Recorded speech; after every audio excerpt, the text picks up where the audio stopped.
The webinar will begin shortly. Please remain on the line.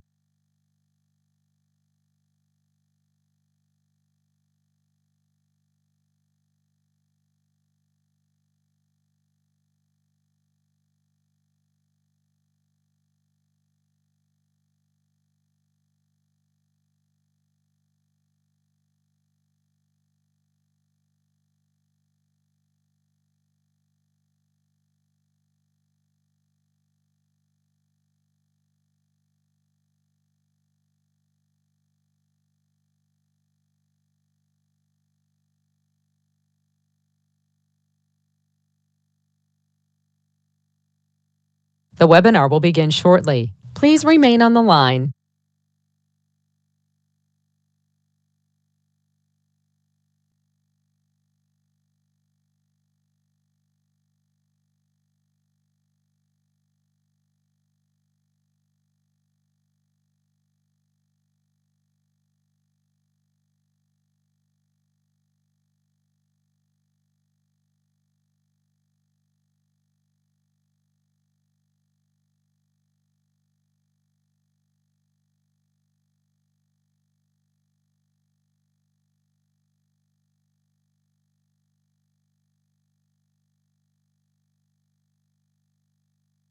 The webinar will begin shortly. Please remain on the line.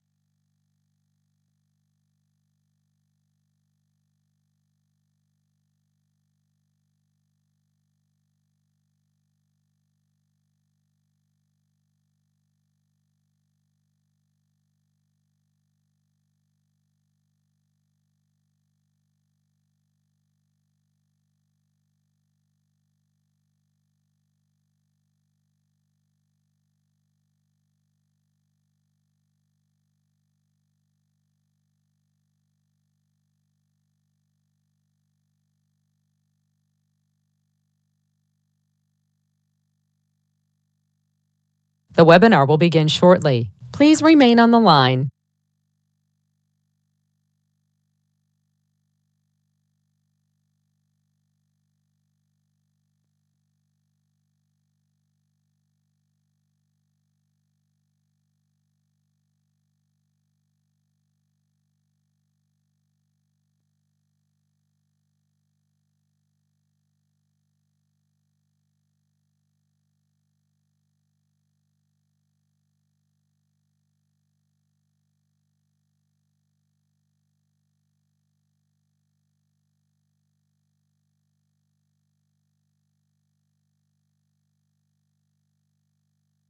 The webinar will begin shortly. Please remain on the line.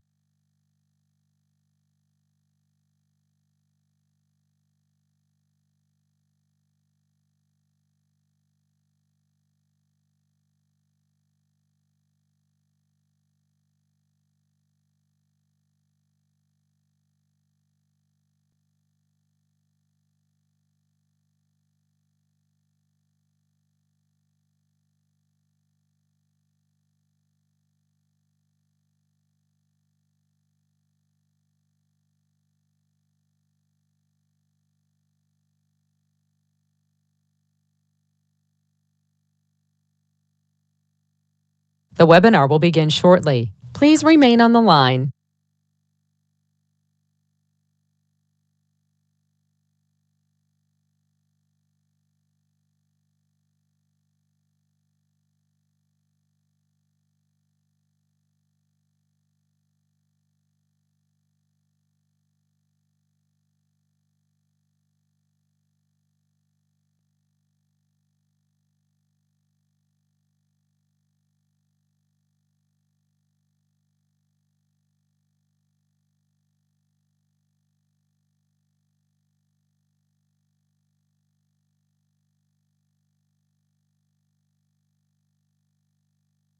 The webinar will begin shortly. Please remain on the line.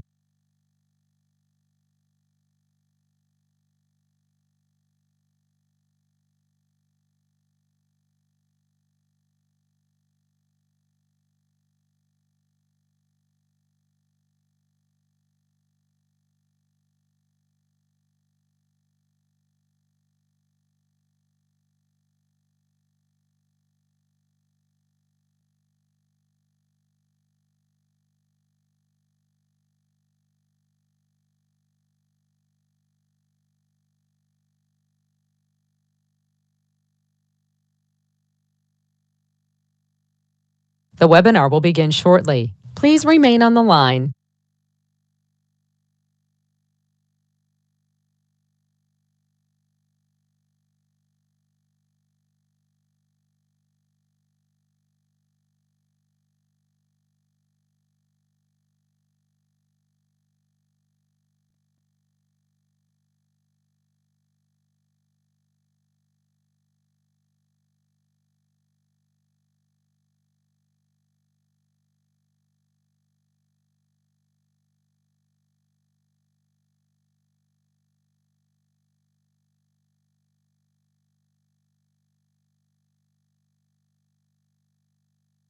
The webinar will begin shortly. Please remain on the line.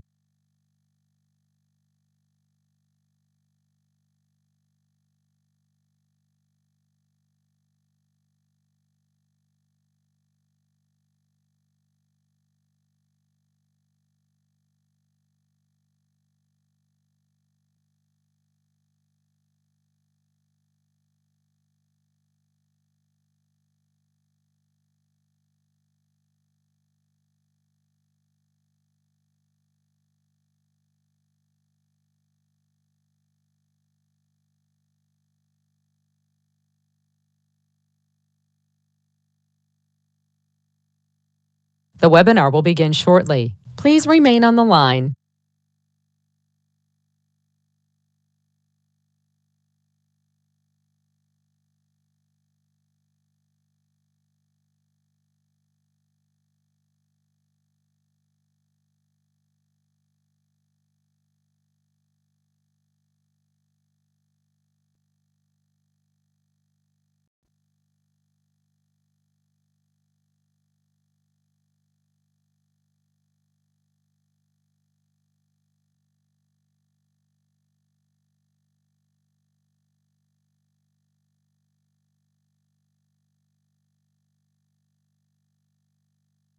The webinar will begin shortly. Please remain on the line.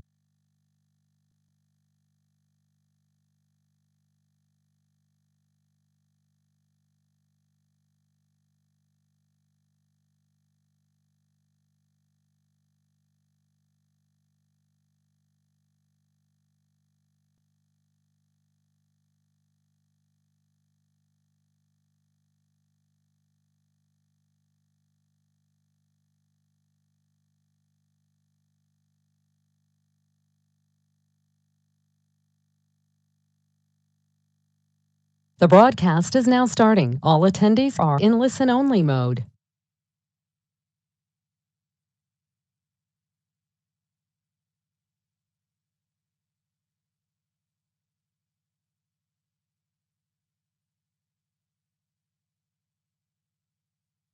Thank you, everyone, for joining us on the Monday, May 24th City Council meeting.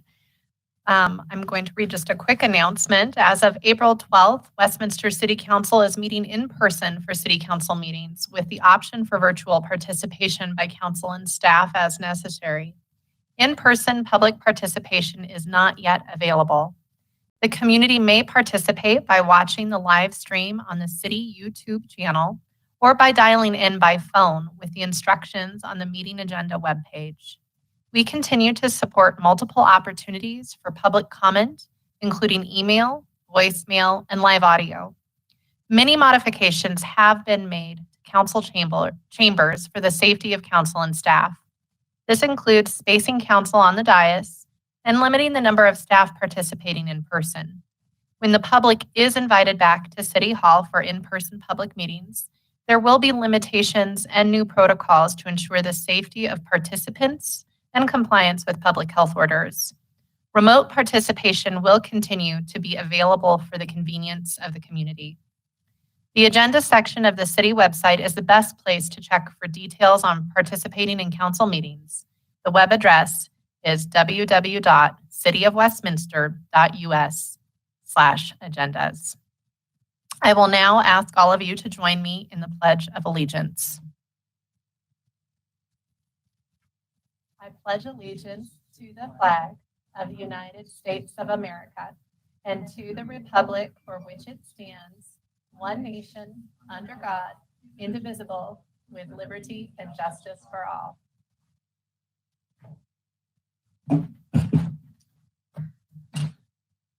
Ms. Parker, will you please lead us in roll call? Certainly. Mayor Pro Tem DeMott. Present. Mayor Seitz. Present. Councilor Seymour. Here. Councilor Scully. Yes, ma'am. Councilor Smith. Present. And Councilor Vols. Here.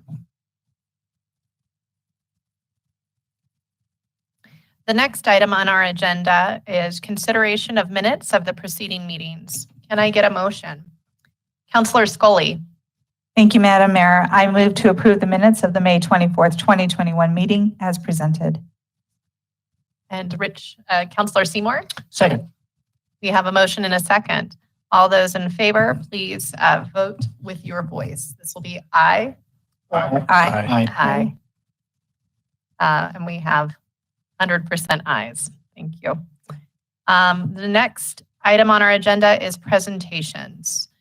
Before we go into that, and I apologize, I intended to, at Mayor Pro Tem DeMott's urging, I intended to mention this at the beginning of the meeting.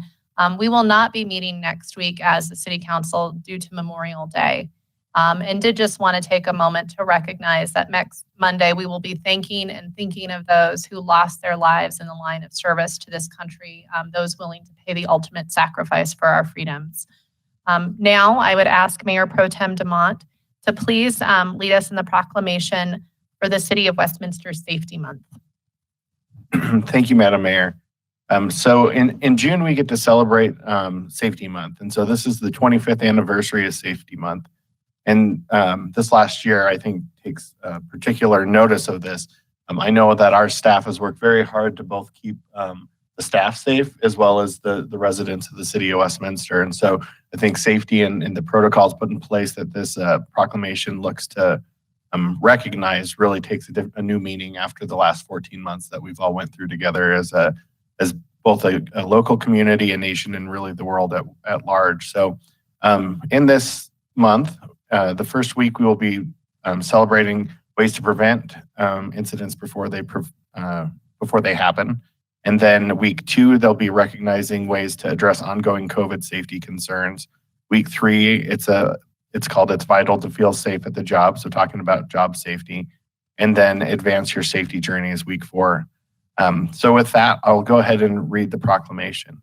Whereas National Safety Council, the NSC, sponsors National Safety Month each June to focus on saving lives and preventing injuries from the workplace to any place. And whereas 2021 will be the 25th anniversary of National Safety Month, and whereas the City of Westminster emphasizes safety in the workplace for employees by providing job-specific safety, and whereas the city has been providing behavior-based safety training, Safe Start, for benefited employees since 2014 to enhance awareness at the work and at home.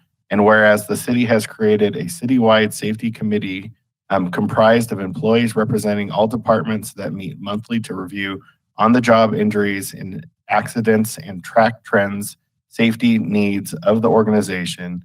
And whereas has implemented unique safety-related programs, including quarterly Safety Spirit Award and annual Safety VIP Award that financially rewards divisions by helping to fund their safety-related ideas and efforts.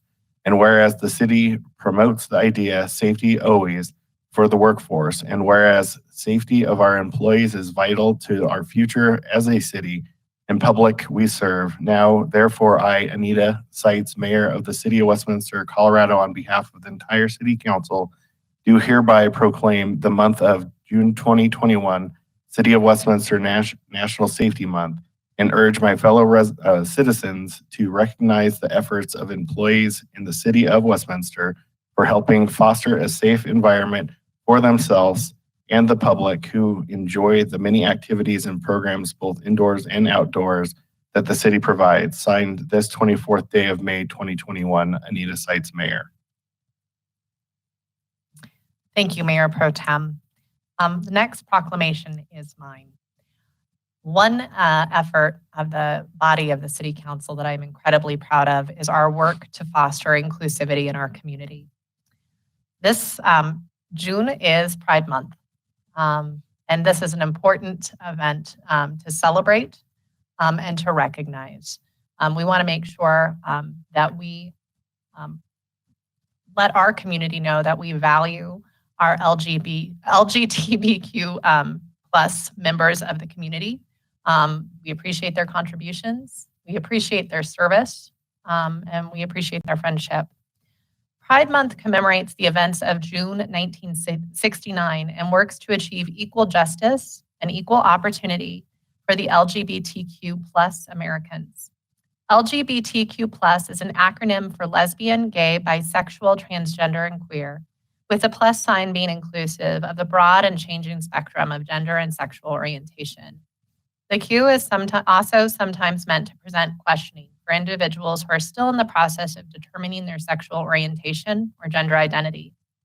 LGBT plus, LGBTX, and LGBTQIA may also be used. I stands for intersex, and A for asexual, aromantic, agender, and sometimes for ally. In June of 1969, patrons and supporters of the Stonewall Inn in New York City staged an uprising to resist the police harassment and persecution to which LGBTQ plus Americans were commonly subjected. This uprising marks the beginning of a movement to outlaw discriminatory laws and practices against LGBTQ plus Americans. In 1998, President Clinton issued an executive order expanding equal opportunity employment in the federal government by prohibiting discrimination based on sexual orientation. On June 11th, 1999, President Clinton established the first Pride Month. LGBTQ plus Americans not only promote equal rights for all, regardless of sexual orientation or gender identity, but have taken on initiatives such as the response to the global human immunodeficiency virus pandemic. In President Obama's 2009 proclamation for Pride, he asked the American people to turn back discrimination and prejudice everywhere it exists. In June 2016, President Obama designated the area near the Stonewall Inn as the first national monument dedicated to the LGBTQ plus community. The United States Supreme Court ruled in June 2015 that same-sex couples can marry nationwide, establishing a new civil right in our country, and in my opinion, establishing that love is love.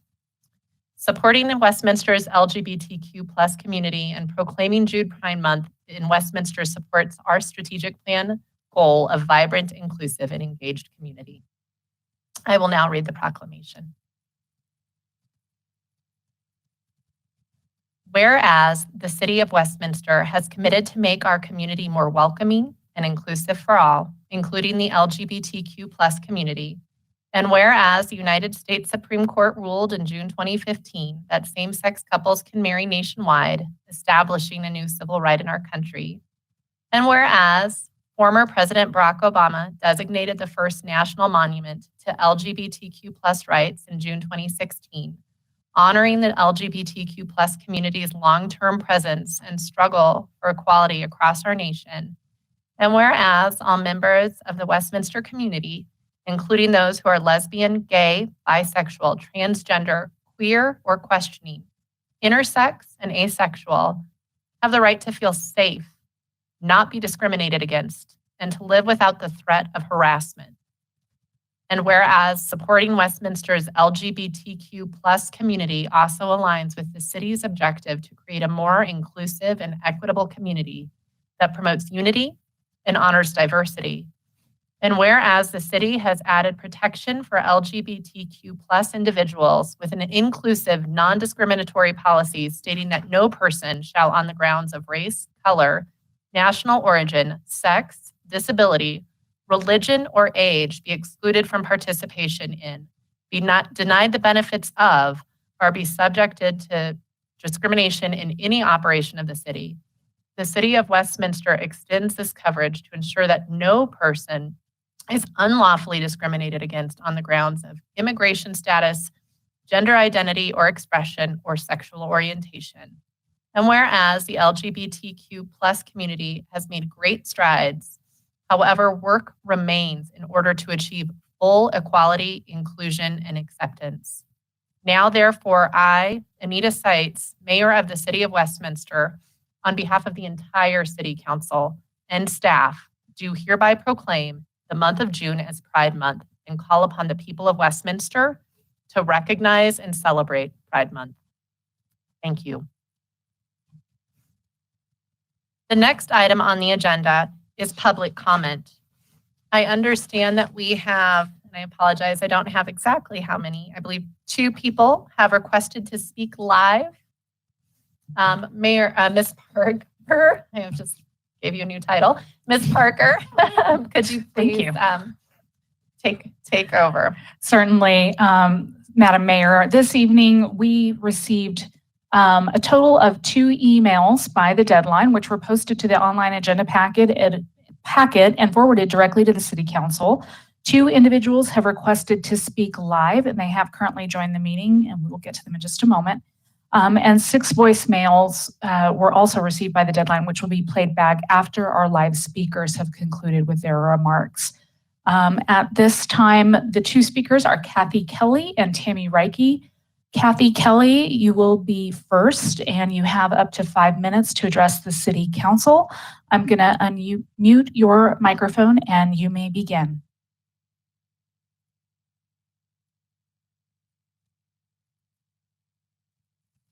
Ms. Kelly, I believe you will have to unmute on your end as well. Yes. We are not, there you go. There you go. Thank you very much for having me today. I wanted to address the City Council and express my disappointment in the City Council's inability to come together and unify around what I believe would have been an opportunity to express some compassion after 2 mass shootings that have impacted our local community, both in Boulder and in Colorado Springs, in just the last 2 months. I requested, as part of the National Wear Orange movement, which is a national gun violence awareness proclamation happening between June 4th and June 6th, I requested that the City Council come together and declare that for the City of Westminster, just as you've done for Pride Month, and ironically for Safety Month. And yet you did not have the courage to come together as a group and speak loud and clear that gun violence is a problem in this country, in this state, and in this city, nor did you recognize the impact of the mass shootings that we've had. Just last year, a 7-year-old boy picked up a rifle and shot his small 3-year-old sister to death. Gun violence is impacting our citizens in Westminster, both from a child perspective, from an adult when it comes to suicides, where we have suicides happening every 14 hours in our state. Every 14 hours. We are 54% higher than all the other states in suicides. And the fact that you couldn't exhibit the courage and compassion to say that the victims of gun violence need some recognition.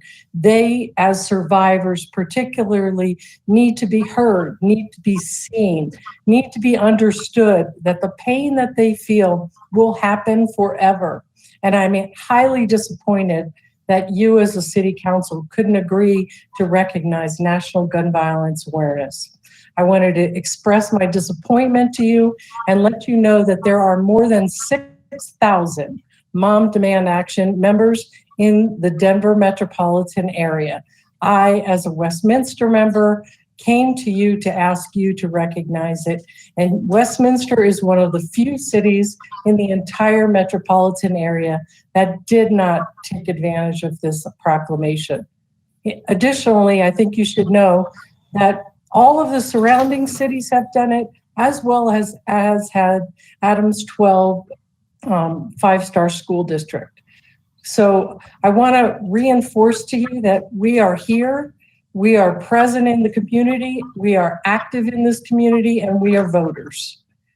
we ask you to recognize those victims, recognize the survivors, and understand that we have all got to work to secure some level of greater gun safety in our community. Thank you.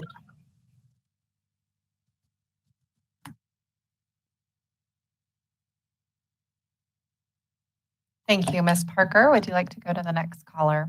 Thank you. At this time, Tammy Reike, you have been unmuted and you may proceed to address the City Council for up to 5 minutes. Thank you.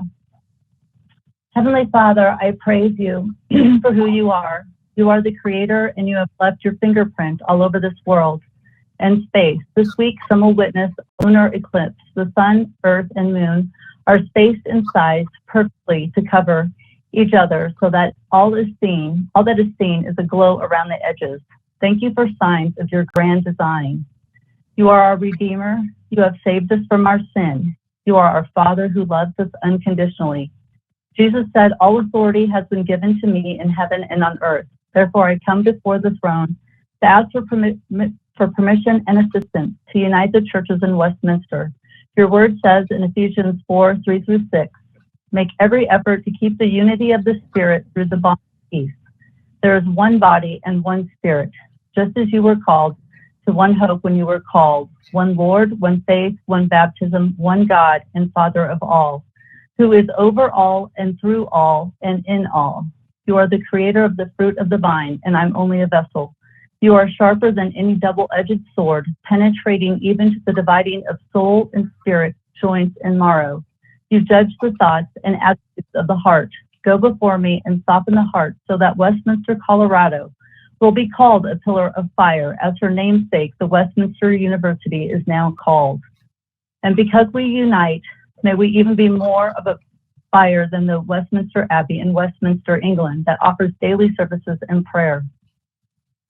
Father, I intercede on behalf of our civic leaders. Give them eyes to see and ears to hear. There is an attempt to change and erase our history, to distort who you are, Lord, and what you stand for. You have a plan for the city, and I declare that your will be done for this city as you have written it in heaven.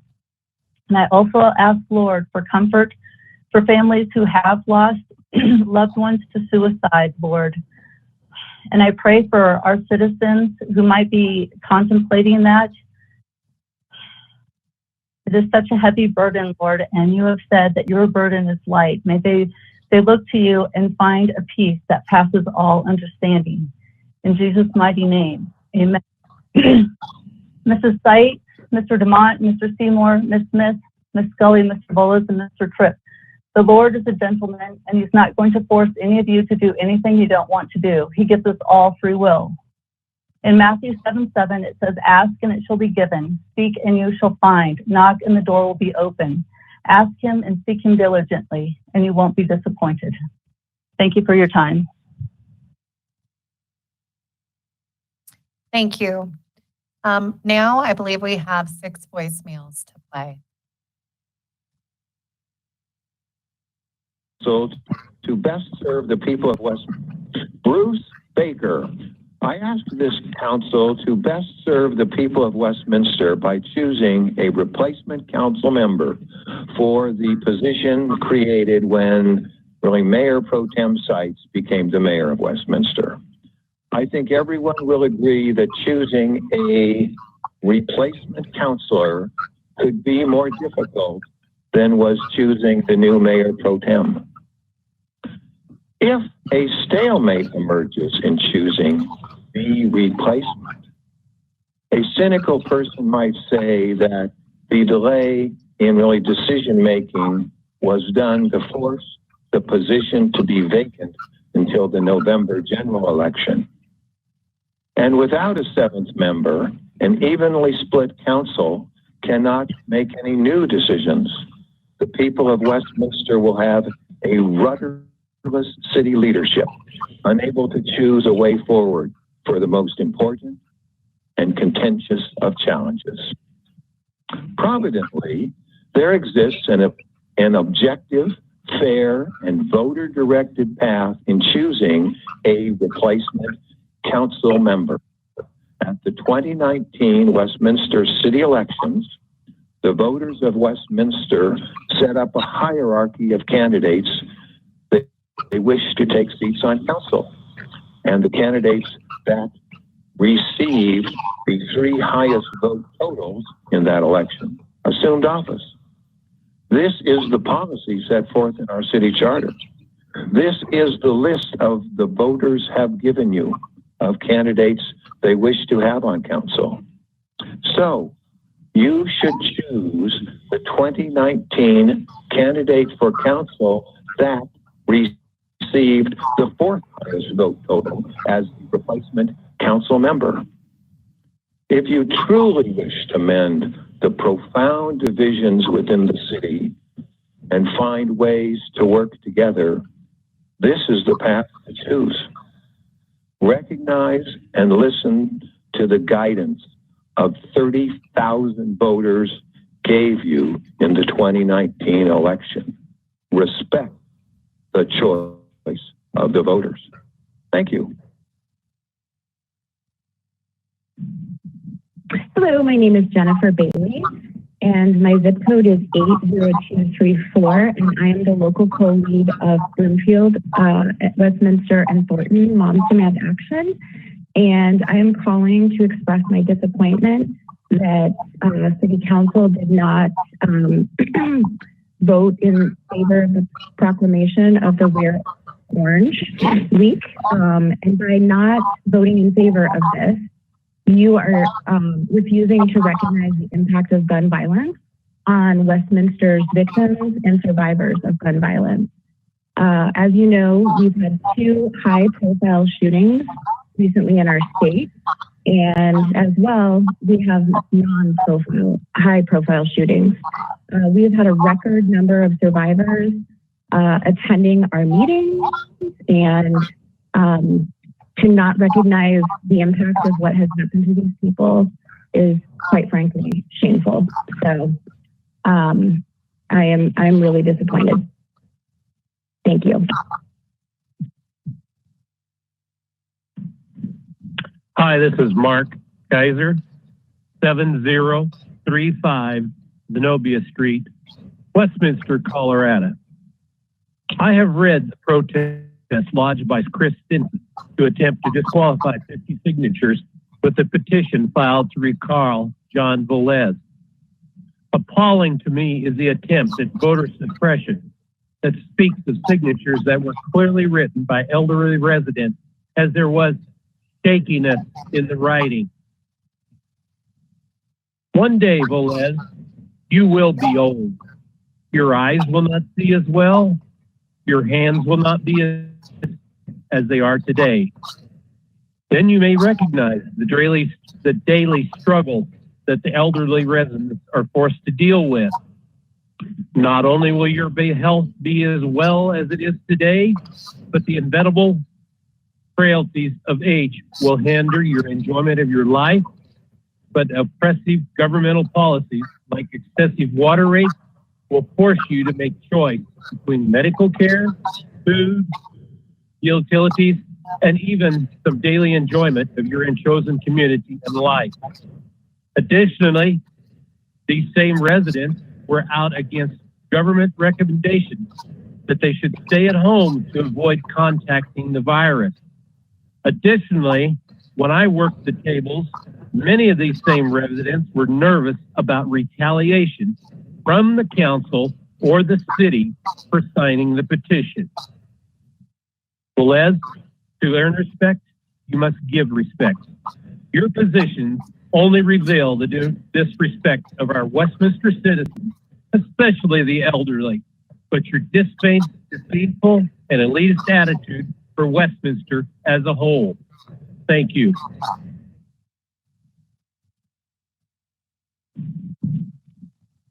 Good afternoon. My name is Amy Friedhaber, and I am a Westminster resident, 80031 zip code. I am calling today to ensure that you vote in favor of the proclamation for Wear Orange, to recognize and honor the victims, survivors, and family members affected by gun violence.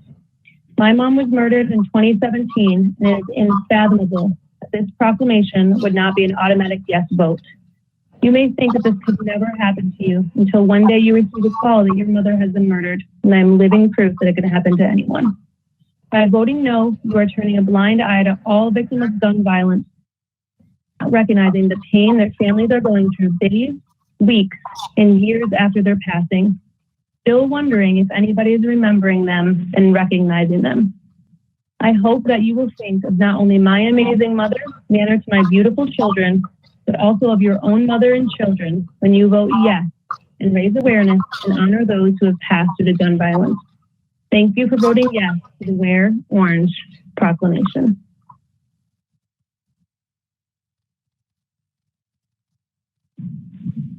Hello, my name is Leslie O'Brien. I'm a resident of 80023. I'm the local co-lead of the Broomfield, Westminster, Thornton, North Glen Moms Demand Action chapter for gun violence in America.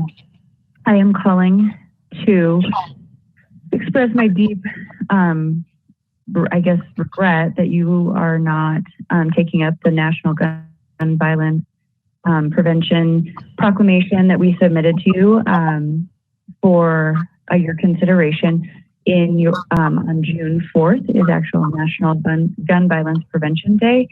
It makes me disappointed that gun violence is such a polarizing thing.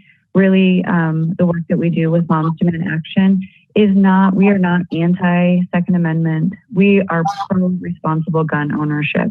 And if you go to the National Gun Violence, so it's gunmemorial.org/CO or whatever /CO, you can see all of the fatal shootings that are in Colorado.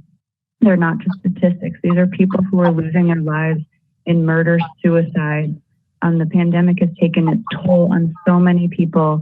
It lists the Boulder shooting. It lists you've lost citizens. You need to stop losing citizens. Don't take the steps to acknowledge that there's a problem with gun violence in our communities, then you're going to just continue to have more of your community lost due to unsecured firearms. You can be responsible gun owners, and I think it takes away from the responsibility of owning a dangerous lethal weapon, a potentially dangerous lethal weapon, if used improperly. So I guess I'm just saddened and disappointed that you have decided not to acknowledge the gun violence epidemic in our country. And I do hope that you'll change your mind and vote to approve June 4th as National Gun Violence Prevention and Awareness Day. I thank you for your time, and I hope you guys make the right choice. Bye. Hanel Linsenbart, 80023. And I'm calling in disappointment that it is to my understanding that gun violence victims are not being recognized. Thank you.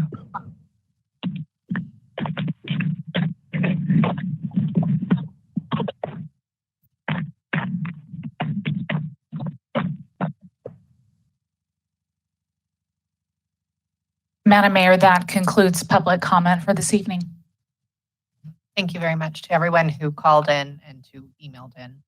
The next item on our agenda is the report of city officials. City Manager Tripp, do you have any comments for us tonight?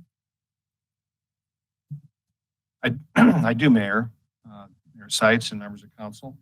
A couple of things. I want to first of all recognize all of you for spending your Sunday morning working with the staff on the development of preliminary information around the 2021 revised budget and 2022 budget. Great information put together yesterday, and really appreciate that effort. I also want to take an opportunity to recognize some of the staff that were involved. We've had a really outstanding organization-wide participation and development of recommendations to you. I invite the public to follow those as we proceed. Information will be on our website and social media shortly this week about the status of your work in that area. But our folks in the finance department and planning and budget research departments, and also our human resources department, and all the work that all of those groups did to bring you some proposals yesterday. Thank you for that time. Later on this evening, we'll have a COVID report, and Councilor Seymour has requested that this evening at some point we talk about the future potential opening of this facility, the council chambers, to the public. And I'll follow your lead, Councilor, as to whether you want to talk about that under COVID or during your comments this evening. We're prepared to do that. I did want to mention right now, because my comments may be an hour or so ahead of that for folks that are listening, that we'll be talking about that this evening during COVID comments. And one of the things I would tell everyone, announce to everyone, is that city employees have been coming into City Hall ever since we shut down in March of 2020. And of course, most of our services have been delivered remotely, but we will in fact have 50% of our workforce coming back into the building on June 1 and transitioning into what our future looks like post-COVID. Our plan today, Mayor and members of council, Mayor Pro Tem, is to open the building to the public on June 14th and begin to conduct transactions here in our building. I would tell you some of the things that we've been doing have worked really well remotely, and that those services will continue to be offered. I would advise people to take a look at our social media and our website in the next couple of weeks to understand what kinds of functions and services will be in the building versus those that will be done remotely. But we'll be here in the building and be able to address people's needs during that time. And I'll mention that later on this evening.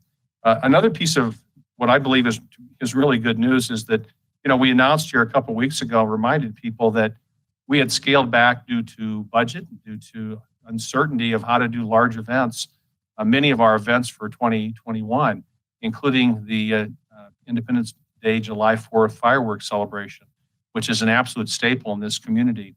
At your direction a couple of weeks ago, we pursued with the opening, rather late opening for the summer season, more of our programs by state regulations. In other words, the ability for larger groups together. We pursued the idea of fireworks. I'm here tonight to announce to you the July 4th fireworks will be happening in Westminster.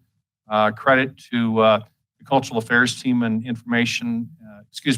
Communications and Innovation for pulling that off. We've had fireworks in this city, for many, many years, and it is a staple.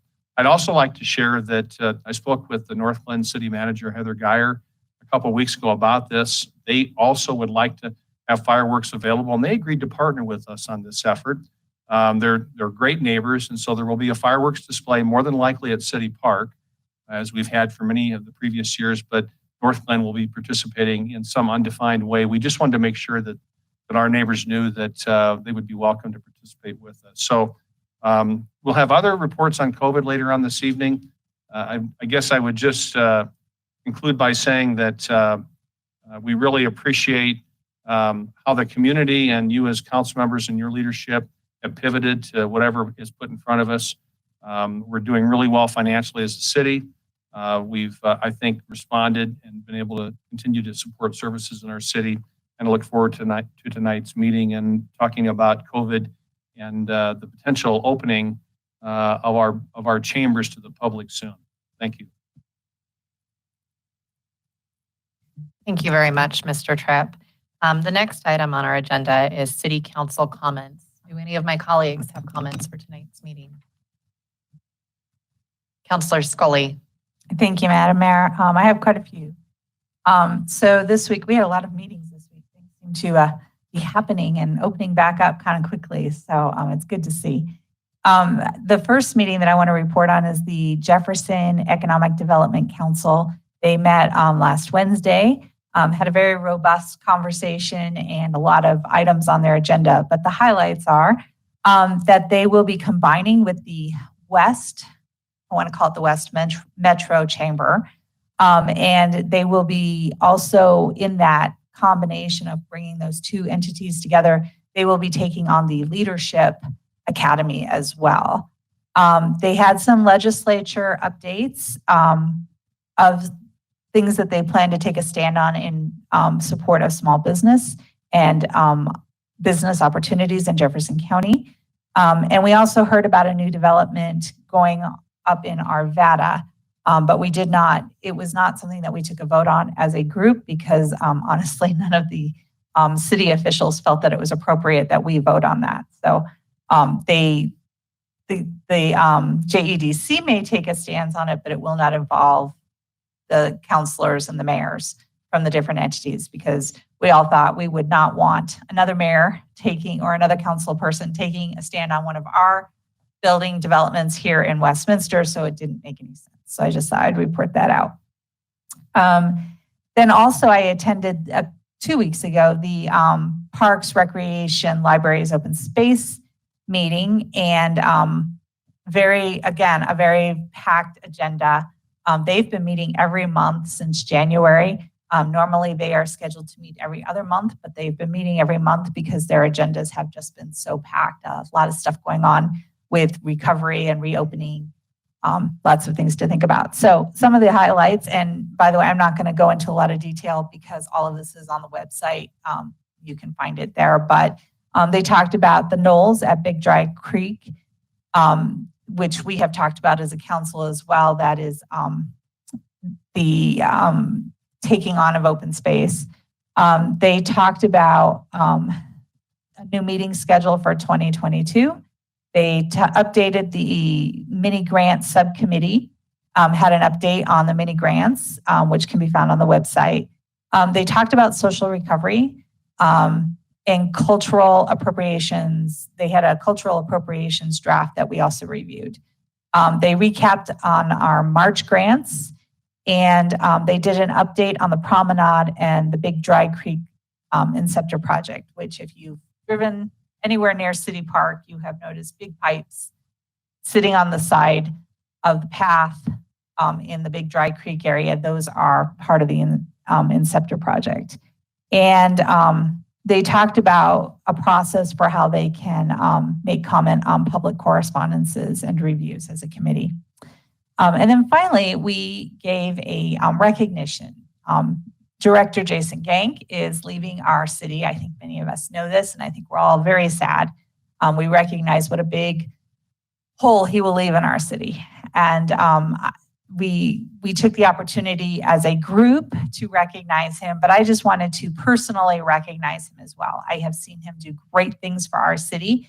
I also know that he leaves behind a very good team that will really step up and carry forward his vision. And so I thank him for that work, because I think that actually is the most important work that a leader does, is they prepare the path for the next group. And Jason, you will be very dearly missed. You have changed our city forever. Your imprint will be long lasting, and we will miss you. And I hope you will stay in touch, because I have found you also to be a very good friend. And then finally, I wanted to comment, well, it's not final because I got 3 other things on it, but I'll just keep going. I wanted to comment on the recognition of wearing orange on Friday, June 4th. This is a very important day to me. As a mom, and I don't know how many moms go through this, but my oldest daughter in her freshman year was in a lockdown at her school. And we had no idea what was going on. But I can tell you that as a mom, a lot of things go through your head, because gun violence is prevalent in our schools. It's prevalent in our community. Many people know, I don't think it's a secret, that one of my daughters is a member of the LGBTQ community. And I worry, because I know gun violence is a thing in this country. These are things that go through my head every single day. And so I support this group. I support Moms Demand Action. This is a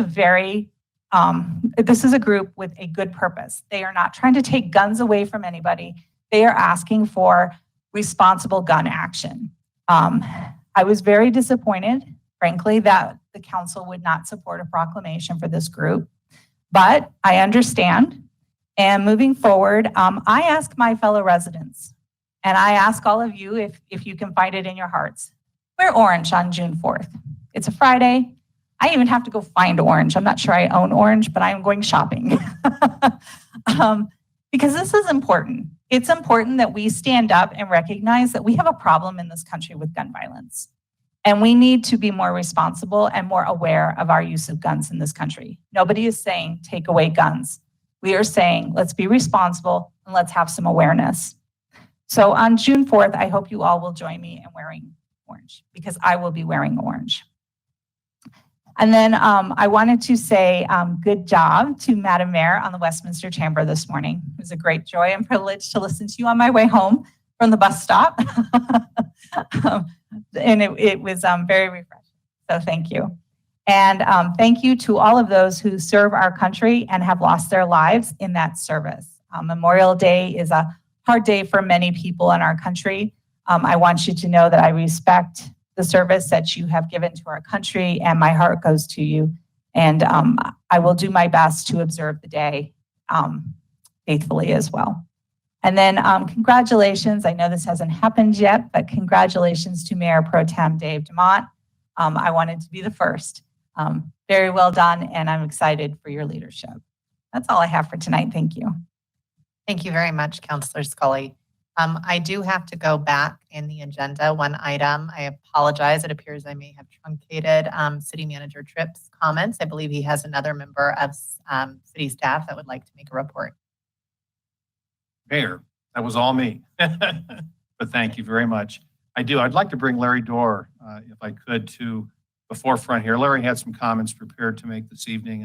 And while I've got the microphone back again, thank you, Councilor Scully, for recognizing our employee, Jason Gink, who's the Director of Parks, Recreation, Libraries. We're really going to miss Jason. I'm proud to have worked with Jason from the very beginning of his employment. In fact, I hired him and brought him to our city as my assistant as Parks and Recreation Libraries Director. And Jason was terrific to work with in that capacity and has been an extraordinary leader amongst our leadership team. And so we're going to miss him a lot. But he's moving into an arena where he'll be serving many communities throughout America. And so we can be happy about that.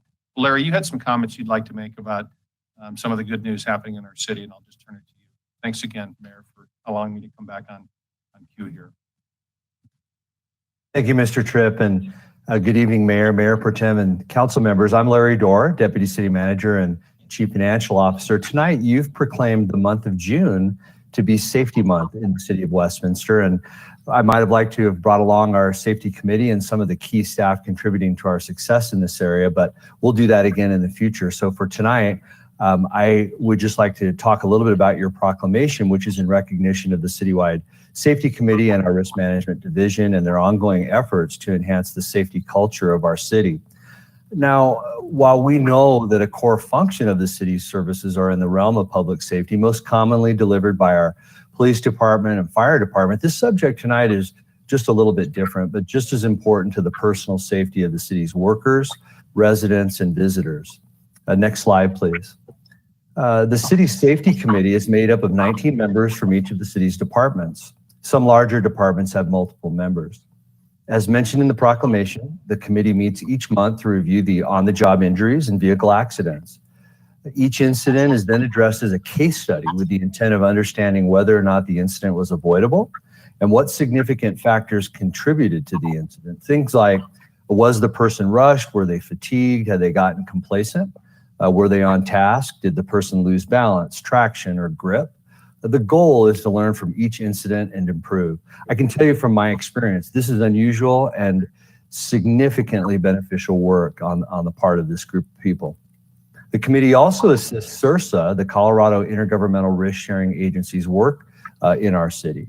We often refer to this important partner by its acronym. CIRSA is a nonprofit founded in 1982, and Westminster is a founding member. Next slide, please.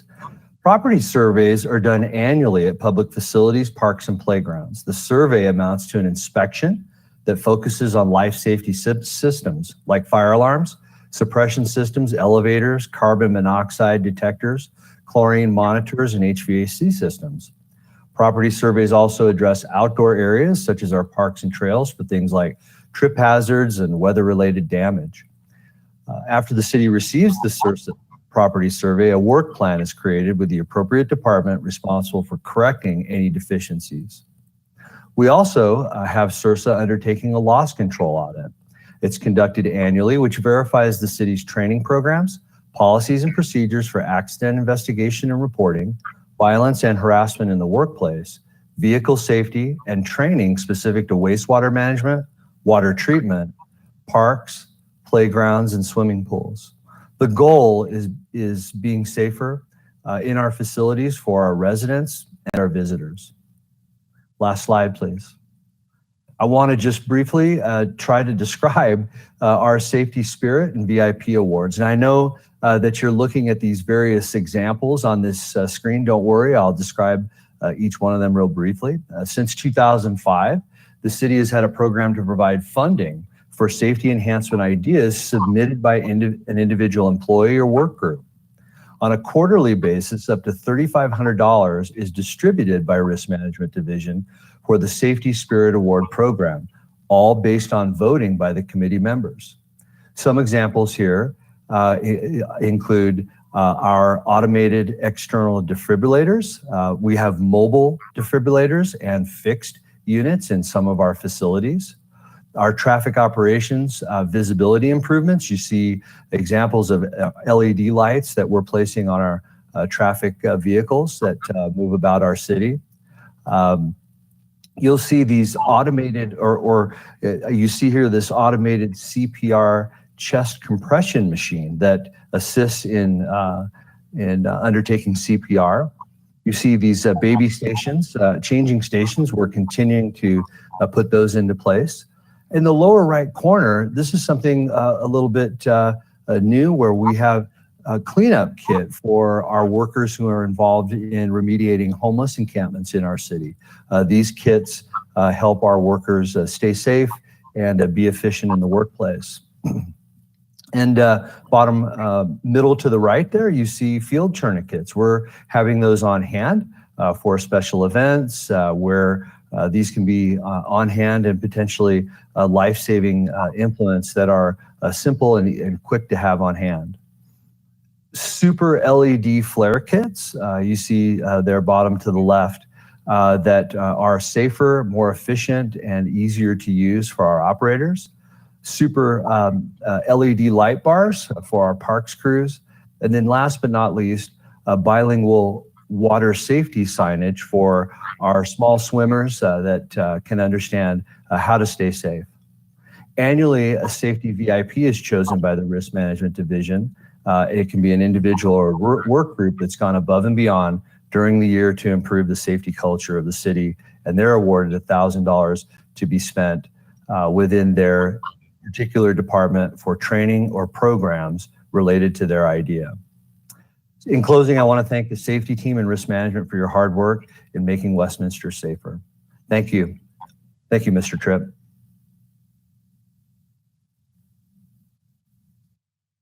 Thank you so much, Deputy City Manager Dorr. It appears there's no other items before us from city officials, so I will go back to the queue of city councilors.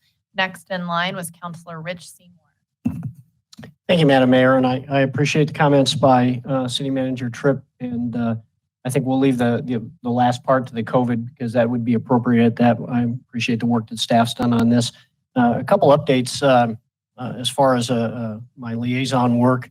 I think it's been 2.5 weeks ago now. Got to meet with the full personnel board, and this is an amazing group of board members, as are all of our board members. But this group trains constantly in the event that they're needed, and so that's what's amazing is the time that they put in to meet with members of the city attorney's office and with the HR people, to be ready to understand what's happening in the event that there's a need for a personnel review board. And so they hope that they don't have to meet, but they're trained and ready to go. So I want to thank them for that dedication and that through the years of the work that they've done too. And this may be old news at this point, but big news with the grandkids is Rosie the Tarantula is back at the Butterfly Pavilion. So fun and merriment for that. That's a great thing for our city to have the Butterfly Pavilion here, which is a recognized zoo. So they're back and open with all the best parts of that for the kids and grandkids to enjoy. So also don't want to be remiss also in recognizing Memorial Day and for all those who have given the ultimate sacrifice for our country and our freedom. Thank you for those comments. Next, we'll turn to Councilor Lindsay Smith. Thank you, Mayor. Just a quick update. I attended the North Metro Arts Alliance last week, and they just provided brief updates as far as the allocation of their dollars for various events upcoming. Some are the Missoula Children's Theater, the Wonderful Wednesday concert events, Art for the Underserved, and one of the updates from Westminster was the Land of Milk and Honey Theater Experience beginning June 4th with opening night on June 5th, and that runs through June 27th. And it's a live theater experience at Schoenberg Farms, and residents are able to go online to our Parks and Recs page under special events and purchase those tickets. And it's performed by the Catamounts, which is the same performance team that performed last year. I believe it was at Legacy Ridge. So looking forward to that, and experience for our residents will be a good time. So just also thank you briefly to everyone who had called into council with your thoughts and concerns. Please know that you are being heard, and just a reminder that anytime that we aren't able to address it as a council, we are listening. At least we have open ears. We're having discussions. I think it's important, while we may not always agree, it's important that we at least listen. And I think that I speak for myself in saying that I like to hear different opinions. So thank you for your thoughts and bringing that important concern forward, Councilor Scully. The other item I'd like to acknowledge is Memorial Day. And thank you to the ultimate sacrifice for those that who have fallen and your families that you have left behind. Can't thank you enough for keeping us free as a country and being able to share our opinions and be here today to represent our constituents. So thank you for anyone who has served. I know that's a day for the fallen, but thank you for anyone who has served. Mayor, that is all my comments for. Thank you. Thank you, Councilor Smith. Next in the queue, I have Councilor John Bowles. Thank you, Madam Mayor. I've just got a few quick things. I want to remind everyone that the Environmental Advisory Board meets this Wednesday, the 26th at 6:30 to hear an update on. They will be receiving updates on the oil and gas regulations and revisions. So there is a public comment portion. So I encourage the public who may be listening now, if you want to hear the updates and have a chance to have public input, they will offer that at the Environmental Advisory Board meeting this Wednesday.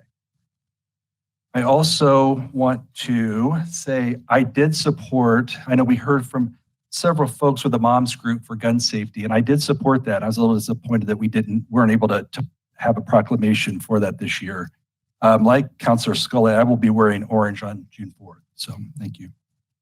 And then finally, I want to say thank you. And I've received a lot of support and camaraderie on this council.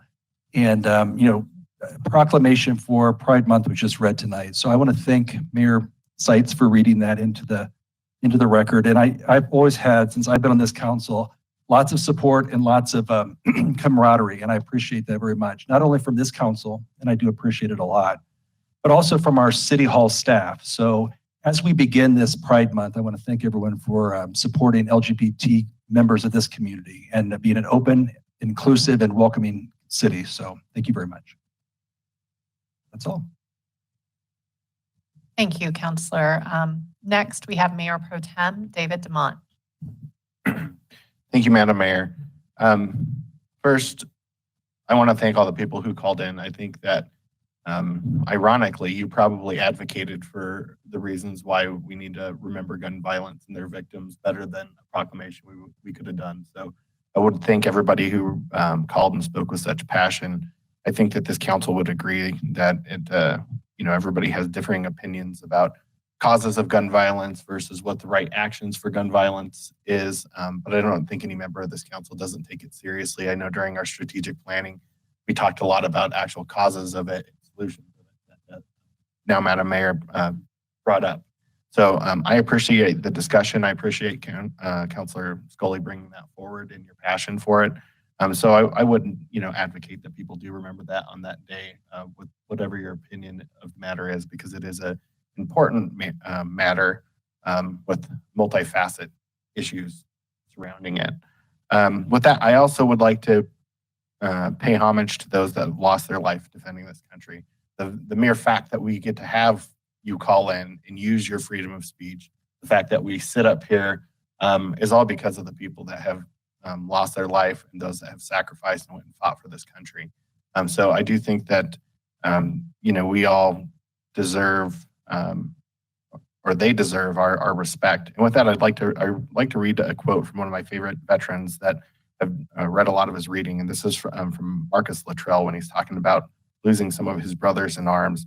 It says, "I died up on that mountain. There's no question. A part of me will forever be upon that mountain, dead. That's where my brothers died. If there's part of me that lives, it's because of my brothers. Because of them, I am still alive.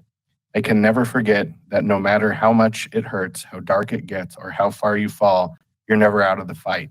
One of my favorite quotes from, again, one of my favorite writers / veterans. And I bring it up because although we are paying respect for those that lose their life, so many come back not the same person when they lose brothers at arms. And this really intersects a lot with what I'm going to say with gun violence. So there are great organizations that take care of those people that come back that, lost part of them wherever their fight was. So a couple of organizations that I support is 22 Until None, which is an organization that looks at the fact that on average 22 veterans take their life every day. So that's a good organization to support, as well as the Warrior Bonfire Project, which I learned at one of our local Rotaries, the 710 Club, also a great group that helps veterans who come back heal. On a lighter note, I'd like to thank staff for a great planning day with our budget on Saturday. I think that this council and the staff did great work, and I appreciate everybody who spent their day with us. I know that you guys work a long week, and so we appreciate the work that you did. And lastly, I have to also take time to thank Jason Gank and his time here at the City of Westminster. What some of you may not know is Jason played on my partial contact flag football team. So I've seen Jason in action, not just limping in here, which I like to give him a hard time because Jason gets himself hurt playing sports a lot. So hopefully you continue to enjoy sports as you leave the City of Westminster, and hopefully we still see you out on the fields and enjoying our facilities that you've worked so hard to make sure are enjoyable for the residents of the city. So thank you for your service to the city, Jason. Thank you, Mayor Pro Tem. I'd like to first start by going through my week last week. As you may imagine, my dance card filled up quite a bit on assuming the role of mayor. And I do want to do a good job communicating to each of you, my colleagues, and to the general public, the work that I'm undertaking. I do look forward when we get back to a dinner hour that I don't have to perhaps do that during this time. I know there's a lot of captive staff members who maybe are less interested than all of you. So the first thing I want to mention is I did give a talk on Tuesday for the American Society of Civil Engineers on asset management and how local governments use that to really stretch the taxpayer's dollar, make sure they're making the right repairs at the right time. I was asked to give this talk as an elected official based off of, I was with a group of other local electeds that spoke to the EPA transition team about the need for federal assistance in funding water utilities. And so in that conversation, talking about the great work Westminster had done, understanding what our needs, our capital needs were, I was asked to then speak at this conference. I know it can be hard, but I am very proud of the fact that this is a city that invests in what we own. And I was very happy to take that national stage to talk about the work we've done. I also had a Ralston House board meeting looking at all these acronyms, and even for me, I'm forgetting them. The Mile High Flood District, I was sworn in as a board member, understood and got a presentation on some really wonderful grants that they have awarded this year that took people out of the floodplains, made safer waterways, and do good work. And I'm looking forward to see how we can continue our partnership to benefit the residents of Westminster and the region. I also had the Jefferson County Public Health briefing, the weekly briefing, and it was pretty good news. Things and probably all of us being in here without masks exemplify that. Things are opening up. We are seeing the case counts go down. We are seeing hospitalizations go down. So we're seeing everything is trending in the right direction, and I'll allow Max to talk about that later during the COVID update.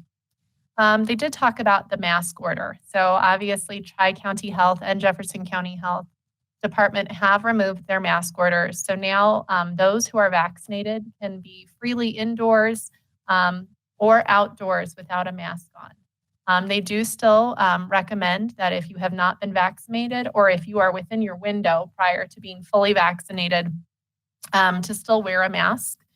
They also ask people to be considerate of others. There's members in our population, for whatever reason, cannot get a vaccine. And so recognize if you choose not to get a vaccine, that is definitely your prerogative. But just as you wouldn't smoke while holding a baby, be considerate of those around you. They also talked about the fact that the rate of folks getting vaccine is kind of plateauing. So really trying to encourage those who are maybe vaccine hesitant to get on board if they can get comfortable. The next meeting I had was the Denver Regional Council of Government. And that is a wonderful group doing so many important things throughout the city. But I did email all of you this evening an update that was given from RTD, Brad, I believe his name, Bill Van Meter. Thank you. I was going to say Brad Colbert, and he works for Dr. Cog. I was going to credit the wrong person. Bill Van Meter gave a wonderful update on fast tracks. It's worth the read. So I did send you each the Dr. Cog agenda to look through it. But I would go over that. And if you have questions, please get back to me with that. Looking through here. Finally, we did have our budget meeting on Sunday. And that was a lot of work that went into it. So I do want to thank our city staff.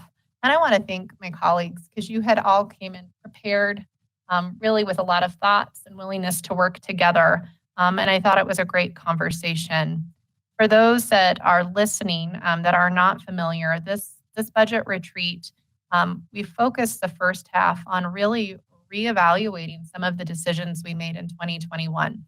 That budget retreat was not as much fun. We were having to make really rough decisions in the face of COVID, and hard choices were made.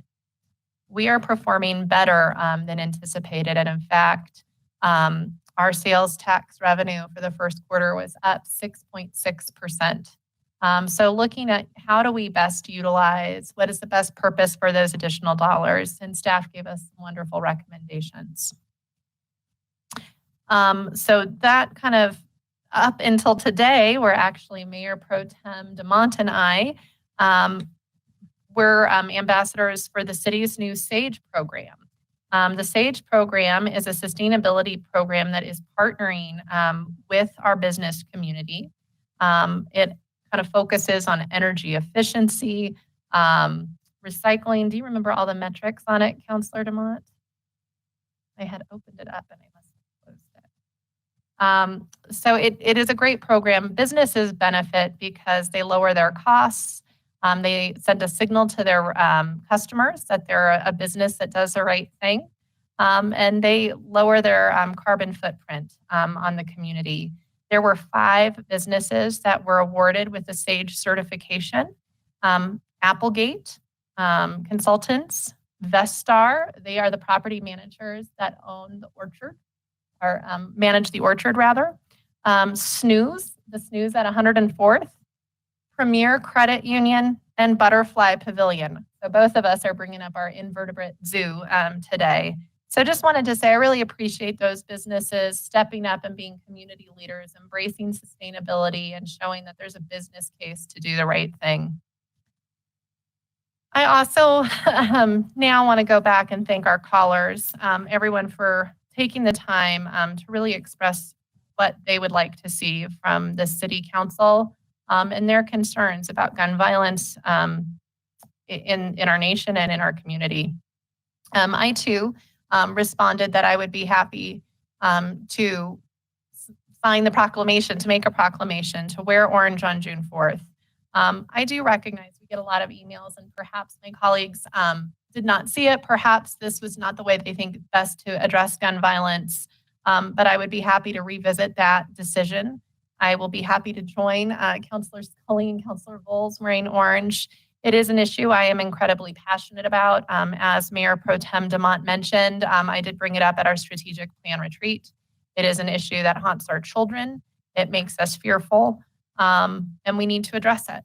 And so I want to thank the callers, and I would ask them, for some grace. I do believe that my colleagues care about this issue, but I can't presume to know why we couldn't get there. So with that being said, I just would say thank you everyone for your patience with me as I learned the ropes as mayor. I am very honored to serve this community. I am honored to be here. And as the community opens up, I'm looking forward to seeing more faces of those that I care about and doling out hugs when people are comfortable. So thank you so much.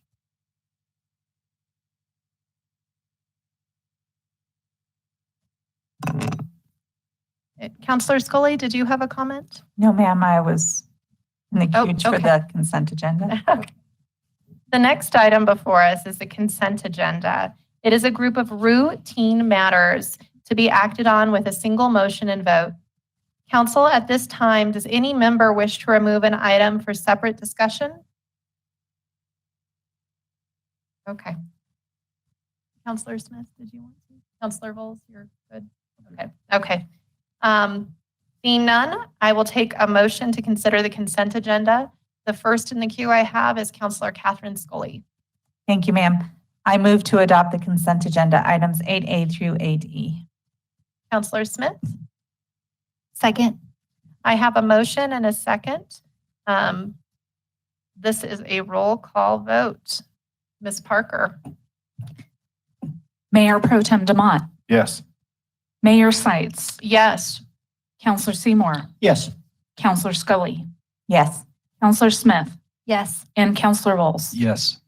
And the item passes on a 6-0 vote. The next item before us is item 9, appointments and resignations. I would ask Judge Lontine to please come forward. I will get out of the way.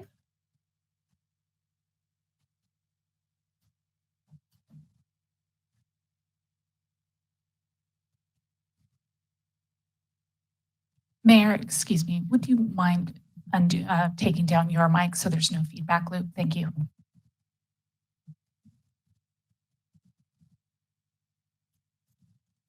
Mayor Pro Tem, if you'd please raise your right hand and repeat after me. I, David DeMott, do solemnly swear I, David DeMott, do solemnly swear that I will support the constitutions that I will support the constitutions of the United States and of the state of Colorado of the United States and the state of Colorado, and the ordinances and city charter and the ordinances and city charter of the city of Westminster, of the city of Westminster, and faithfully perform the duties of Mayor Pro Tem and faithfully perform the duties of Mayor Pro Tem upon which I am about to enter. upon which I am about to enter. Congratulations, Mayor Pro Tem. Thank you.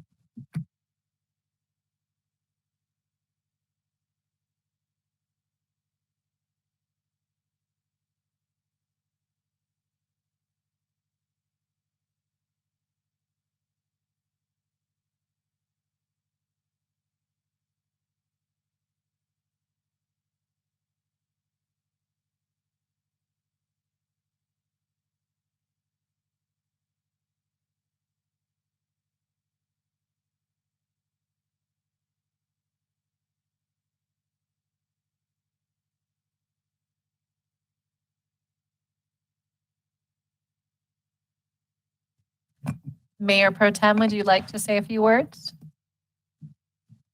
Thank you, Madam Mayor. Thank you, Judge, for being here with us tonight. I know this is second trip for one thing, so we appreciate it. I think the thing I would say is obviously we kind of went through a historic vote moment. If, all joking aside, I do take this very seriously and I'll do my best to make sure that, I work well with the group here and perform the duties as I swore I would. And, I think we're all here to do what's best for the residents that we represent. So I will continue to do that. And I appreciate those of you who voted with me, and even those that didn't. I know that you're trying to do the best thing for the city. So I appreciate it. And I look forward to continuing to work with you all. Thank you. At this time, I'd like to ask that we take a brief recess. It is 8:13 right now. We will come back at 8:30. Thanks so much.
All right, I'd like to welcome everyone back to the meeting. My apologies for that extended break. Next item before us is public hearings and other new business. The first item, item 10A, is to pass Councilor's Bill number 18. Can I get a motion? Councilor Catherine Scully. Thank you, Madam Mayor. I move to pass Councilor's Bill number 18 on first reading, providing for a supplemental appropriation of funds to the 2021 budget of the General Golf Course Enterprise, General Capital Outlay Replacement, Sales and Use Tax, Parks, Open Space and Trails, and General Capital Improvement Funds. Councilor Seymour. Second. I have a motion and a second. This is a roll. Are there any questions or comments from council? Seeing none, this is a roll call vote. Ms. Parker. Mayor Sites, Yes. Councilor Seymour, Yes. Councilor Scully, Yes. Councilor Smith, Yes. Councilor Bowles, Yes. and Mayor Pro Tem Demott. Yes. Item 10A, Councilor's Bill number 18, passes 6-0 on first reading. Thank you. And the next item, 10B, is to Councilor's Bill number 19. Is there a motion? Councilor Scully. Thank you, Madam Mayor. I move to pass Councilor's Bill number 19 on first reading, authorizing the city manager to execute a development agreement with Westminster Housing Authority and Community Resources and Housing Development Corporation for the proposed Harris Park Senior Apartments project located at the southwest corner of West 73rd Avenue and Lowell Boulevard in substantially the same form as presented. Councilor Bowles. I second the motion. There's been a motion and a second. Are there any comments or questions on this item? Mayor Pro Tem Demott got in first. Thank you, Madam Mayor. I just want to go back to when this was first brought to us. And although I think that the development itself is a great plan, since this was brought to us, I think this is the wrong place for it, and I had concerns. So I'm going to be consistent and continue to be a no vote on anything pertaining to this project. Councilor Seymour. Thank you, Madam Mayor. I too went back to the discussion of September 28 and the discussion on that. And I do feel that staff has worked diligently on this property. It's been a long running issue and trying to find the best fit for this location, but in a need to be consistent, I will not be voting in favor of this project as I did on September also. And Councilor Smith. Thank you, Madam Mayor.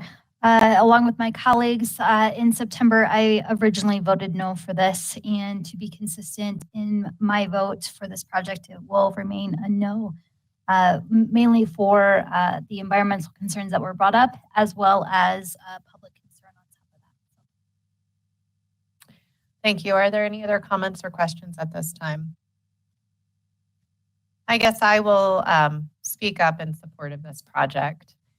First off, this bill would allow us as the city to pay to remediate and clean up a site on a property that we own.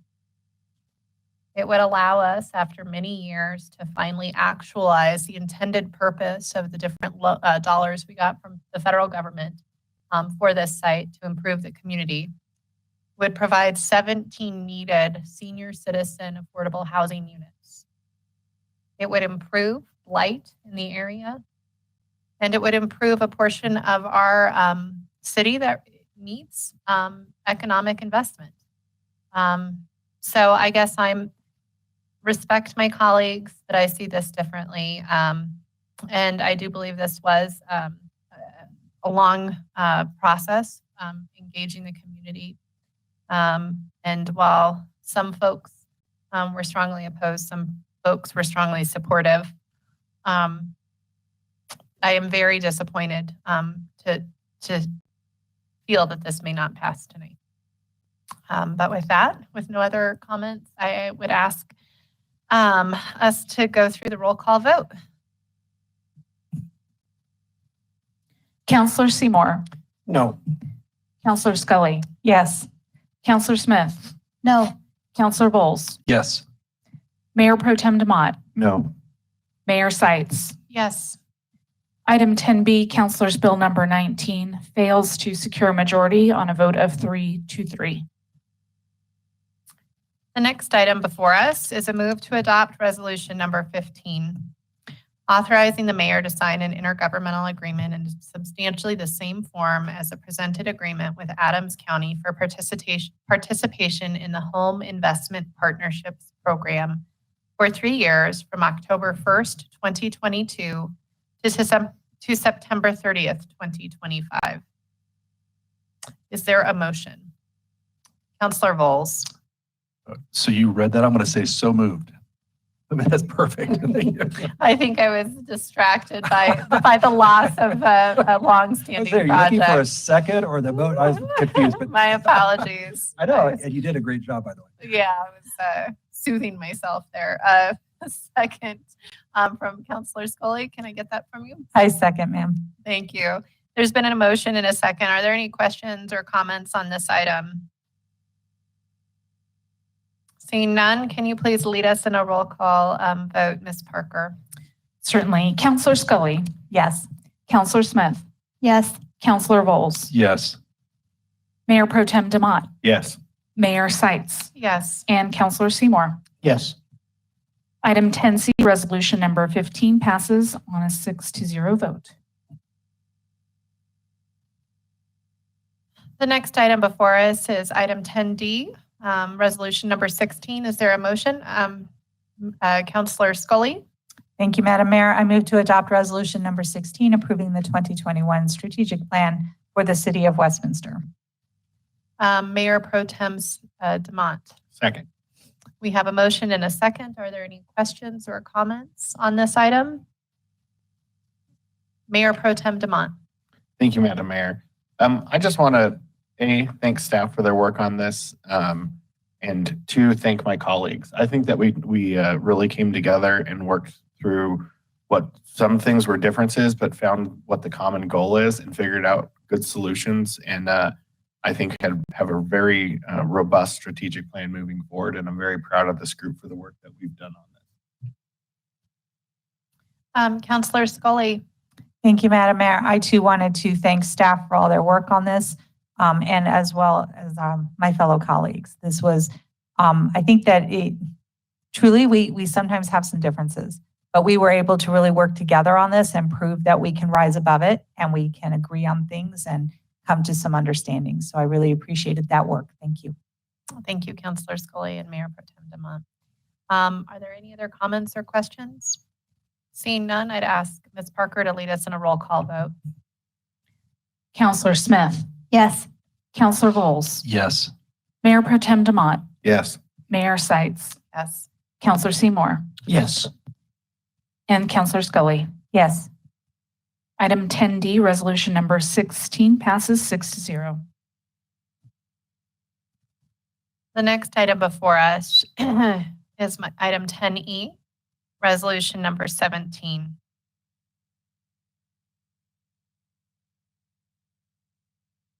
Counselor Scully. Thank you, Madam Mayor. I move to adopt resolution number 17, authorizing the city manager to execute an amendment to the purchase and sale agreement with Community Resources and Housing Development Corporation for the property located at the southwest corner of West 73rd Avenue and Lowell Boulevard in substantially the same form as presented in order to change the conditions precedent date to on or before December 31st, 2021. Counselor Bowles. I second the motion. Okay, there has been a motion and a second. Are there questions or comments on this item? Counselor Smith. Thank you. I just wanted to, similar to Counselor's Bill 19, I will be a no vote on this bill. Thank you. Okay. Are there any other comments or questions? Counselor Scully. Thank you, Madam Mayor. I have a question. Because Councilor's Bill number 19 did fail, what is the city's thoughts on going forward with resolution number 17? I would ask City Manager Tripp to please answer that question. I would defer to the city attorney. I assume that the project would not proceed and it would not make sense to pass this resolution, or if this resolution passed, it would it would need to have companion resolutions with it for the project to move forward. But city attorney, would you please maybe enlighten me and us on this?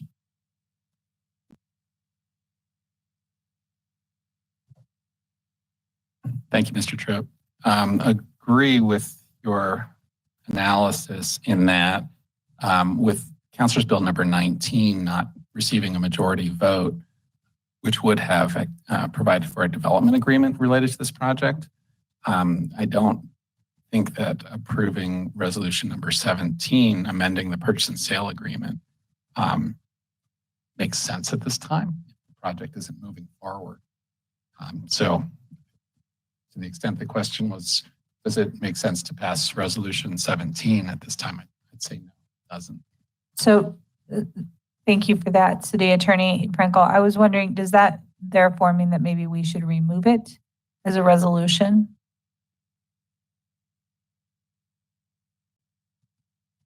Well, I'd ask the clerk if she has a recommendation as to modifying the agenda or just voting down resolution 17. I think that's up to council. Thank you, Mr. Frankel. This is City Clerk Michelle Parker. I think either way, as long as it's clear, will work. You could certainly accept a friendly amendment to table it indefinitely, or you could vote it down with the same result. Councilor Scully, would you like to amend your motion to table it indefinitely? Yes, Madam Mayor, I would like to amend my motion to table resolution number 17 indefinitely. Councilor Bowles, do you accept that amendment? I do, yes. Okay.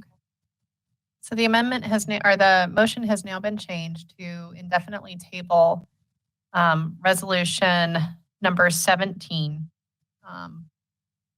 So that is, are there any questions or comments on this new amended motion? Okay.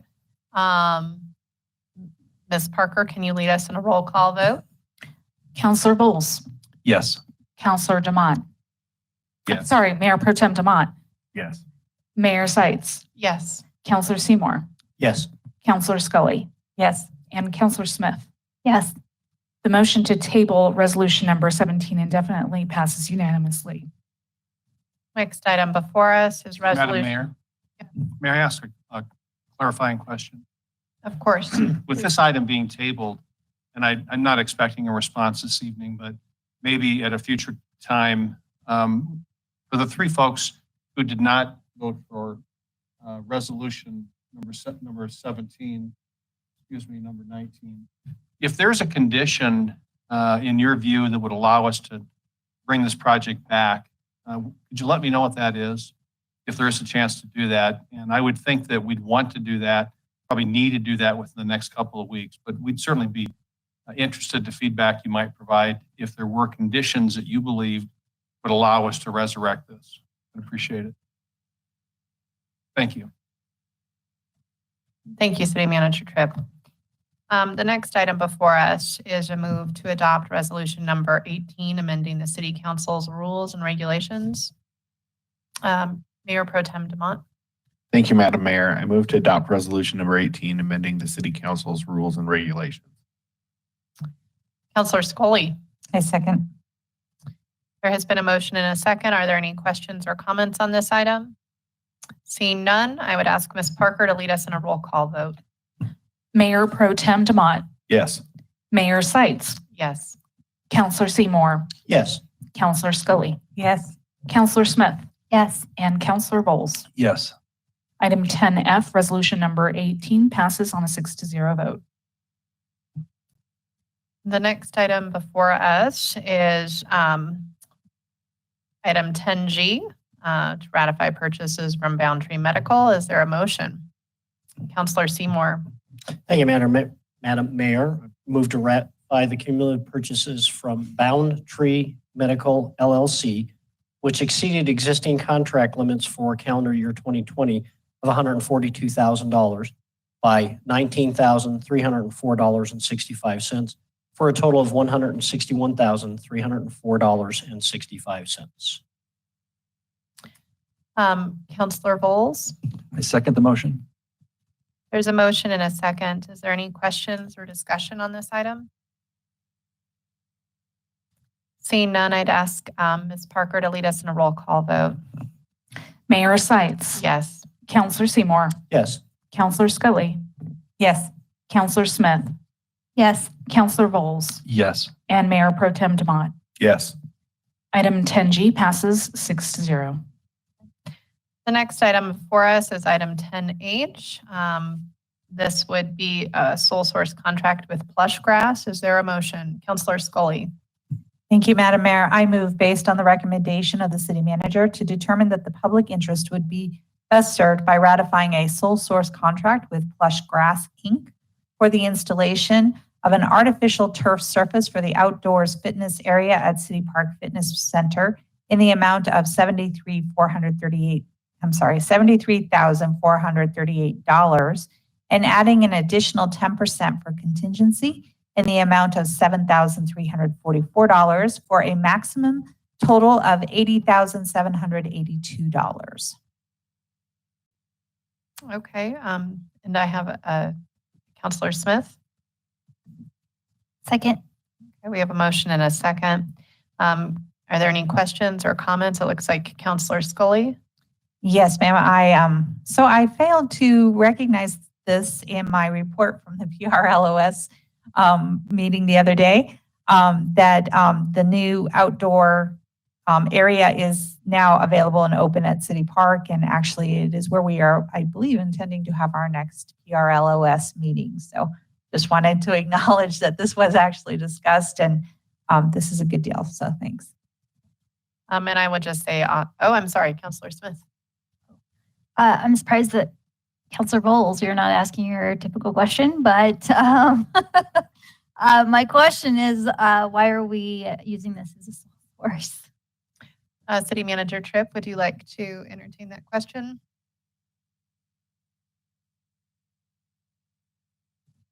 Yes, I would defer to staff to come on and take that question, please.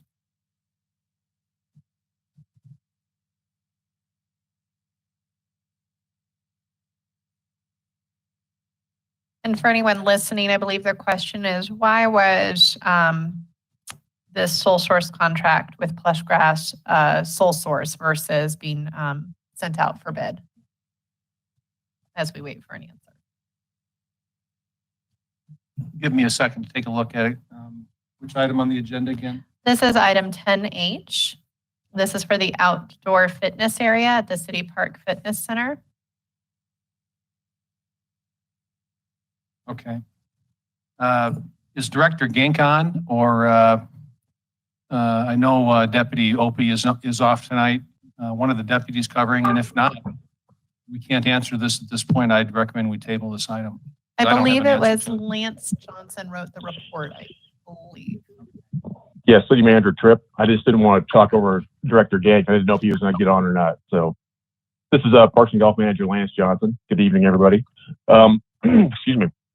Just real briefly, the project itself has started using CARES Act funds. Things changed as the rules changed with the federal government. We moved forward and got informal bids to start the project with because we were thinking it was going to be less than $50,000. As we had it included with a facilities maintenance contract with the expansion, and the renovation of the fitness center to create this outdoor classroom. Project costs increased, which also in kind of a anomaly allowed us to look at expanding the outdoor classroom even further, which then increased the costs for the artificial turf area. Thus, we had not gone out to formal bid, and when the cost increased, that made it, unfortunately, that we had to go to a formal bid. So now we're coming back to you asking for the sole source. The informal bids did come back with Plush Grass being the the low bidder in the informal bid process. So that's what we're coming back to you to ask just for your permission to go ahead and use those informal bids to do this project then. Counselor Smith, does that answer your question? Yes, thank you very much. And thank you for your answer. Appreciate it. You're welcome. Thank you. And before we go to the roll call vote, I did just want to say that I thought this was a very innovative way to rethink and repurpose and to allow for outdoor recreation at a time where people are really desperate for it. So just wanted to say great work from the Parks, Recs, Library, Open Space staff that envisioned and acted on this. With that, Ms. Parker, will you please lead us in a roll call vote? Certainly. Counselor Seymour. Yes. Counselor Scully. Yes. Counselor Smith. Yes. Counselor Bowles. Yes. Mayor Pro Tem Demott. Yes. And Mayor Seitz. Yes. Item 10H passes unanimously. Thank you. The next item before us is item 10. That's weird. I1, sorry. It's a amendment on an engineering design service contract. Is there a motion on this? Counselor Scully doing the heavy lifting tonight. Thank you, Madam Mayor. I move to authorize the city manager to execute an amended engineering design services contract with Drexel, Barrel and Company in the amount of $47,650, bringing a total contract amount to $747,650 plus a contingency of $25,000 for a total authorized expense not to exceed $772,650 for final design services for the Sheridan Boulevard Multimodal Transportation Improvement Project. Counselor Seymour. Second. There has been a motion and a second. Is there any questions or comments on this item? Seeing none, this will be a roll call vote. Ms. Parker, please lead it off. Counselor Scully. Yes. Counselor Smith. Yes. Counselor Bowles. Yes. Mayor Pro Tem Demott. Yes. Mayor Seitz. Yes. And Counselor Seymour. Yes. Item 10I number 1 passes 6-0. Counselor Scully, will you continue with this item? Thank you, Madam Mayor. I move to authorize the city manager to execute an amended consultant construction management services contract with Alfred Benesch and Company in the amount of $658,584, bringing the total contract amount to $678,860, plus a contingency of $25,864 for a total authorized expense not to exceed $704,724 for a construction administration project. Counselor Seymour. Second. There has been a motion and a second. Are there any questions or comments on this item? Seeing none, this is also a roll call vote. Ms. Parker? Counselor Smith. Yes. Counselor Bowles. Yes. Mayor Pro Tem Demott. Yes. Mayor Seitz. Yes. Counselor Seymour. Yes. And Counselor Scully. Yes. Item 10I number 2 passes 6-0. Counselor Scully, can you continue? Yes, ma'am. I move to authorize an additional payment to the Allen Ditch Company in the amount of $51,468 for an unanticipated cost during construction of the Allen Ditch relocation project as part of the Sheridan Boulevard Multimodal Transportation Improvement Project. Counselor Seymour? Second. There has been a motion and a second. Are there any comments or questions on this item? Seeing none, please lead us in a roll call vote. Counselor Bowles. Yes. Mayor Pro Tem Demott. Yes. Mayor Seitz. Yes. Counselor Seymour. Yes. Counselor Scully. Yes. And Counselor Smith. Yes. Item 10I number 3 passes 6-0. The next item is item 10J. Is there a motion? There is. Mayor Pro Tem Demott. Thank you, Madam Mayor. I move based upon the recommendation of the city manager, find that the public interest is best served by authorizing a negotiated sole source purchase from Dana Kemper Company, Inc. for the annual water meter replacement parts, metering chambers, water meter radios, various sizes and water meters, and network and infrastructure support costs to include software services in the amount not to exceed $350,000 annually for the next 5 years, subject to annual appropriations. Councilor Seymour. Second. There has been a motion and a second. Are there any questions or comments on this item? Seeing none, this is a roll call vote. Mayor Pro Tem Demott, Yes. Mayor Seitz, Yes. Councilor Seymour, Yes. Councilor Scully, Yes. Councilor Smith, Yes. and Councilor Bowles. Yes. Item 10J passes 6-0. All right, the next item before us is item 10K. Is there a motion on this item? Councilor Demott, or Mayor Pro Tem Demott. My apologies if I've done that both times. You're fine. Thank you, Madam Mayor. I move based upon the recommendation of the city manager to find the public interest is best served by authorizing a negotiated purchase from the sole source provider Badger Meter Incorporated for the commercial water meter software support and meter replacement parts in the amount not to exceed $100,000 annually for the next 5 years, subject to annual appropriations. Councilor Scully. I second. There has been a motion and a second. Are there any questions or comments on this item? Seeing none, I'm going to ask for a roll call vote. Mayor Seitz, Yes. Councilor Seymour, Yes. Councilor Scully, Yes. Councilor Smith, Yes. Councilor Bowles, Yes. and Mayor Pro Tem Demott. Yes. Item 10K passes 6-0. The next item before us is item 10L to hold a discussion about the city's response to COVID-19 and possible next steps. I'd like to turn it over to City Manager Don Tripp to ask his staff to report on this and lead us in discussion.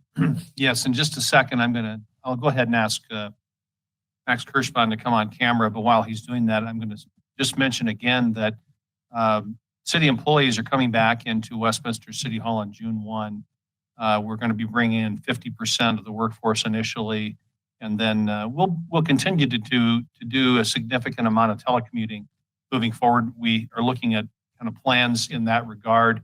We're not going to wholesale telecommute as we have been, and we're going to proceed in a way that will make certain that we can deliver the service and provide all the support to staff in the field. So there'll be a time here when we're doing some telecommuting and also, in person in the building, and starting out at 50%.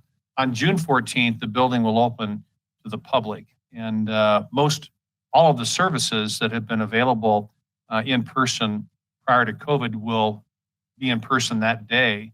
What I would advise people to do, though, is to take a look at our website the week or so before that, and to see if there's any alterations to that or if there's any changes. And we'll try to keep people informed. We're ready to get back into the building. Staff is. Our procedures are in place. I give a lot of credit to our building department, who made many modifications over the past year. One of the things that did happen is that our ventilation system is much better than it's ever been. As a consequence of this, we use some new technology to provide better air cleaning. And so the community is opening back up, and we're all happy about that. I think after Mr. Kirschbaum gets done with his presentation, Councilor Seymour would like to speak a little bit about our council chambers and the meetings, and we're prepared, Councilor Seymour, to support that conversation when we get to that point. So, Max, if you would come forward and provide a little update, an update to our council and the community on the status of COVID in this region. Thank you. Thank you, Mr. Tripp. Max Kirschbaum, Public Works and Utilities. This evening, I'll be presenting to you for the first time a slightly different set of slides that would have been shown last week had last week's meeting not been canceled due to technical difficulties. But just as a reminder, the phase one of the Tri-County Health and Jefferson County public health orders ended on May 15th, and we entered their phase two of those public health orders on the 16th. So just a little bit over a week ago. And also as a reminder, With that change came a change in the metrics that would be tracked in order to remain in what is now level clear for both counties. So that's what I'm about to show you this evening. I'll limit to the slides that speak directly to that metric. And I could add additional information if you have other comments or questions, but I'm trying to focus just on what the metrics are that is driving the decisions being made by the two public health agencies. If I could have the next slide, please.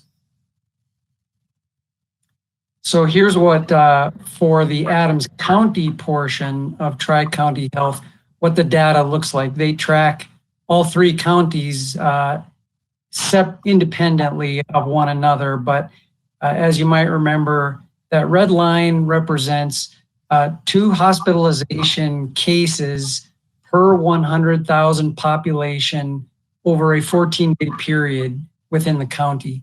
And 2 being the metric where if you remain below that line, you remain in level clear. So as you can see, and when I previewed this a couple of weeks ago, you may remember that that number was climbing rather close to that horizontal red line at the 2.0 mark. It has since declined a little bit, and that would be consistent with case rates that we've seen come down.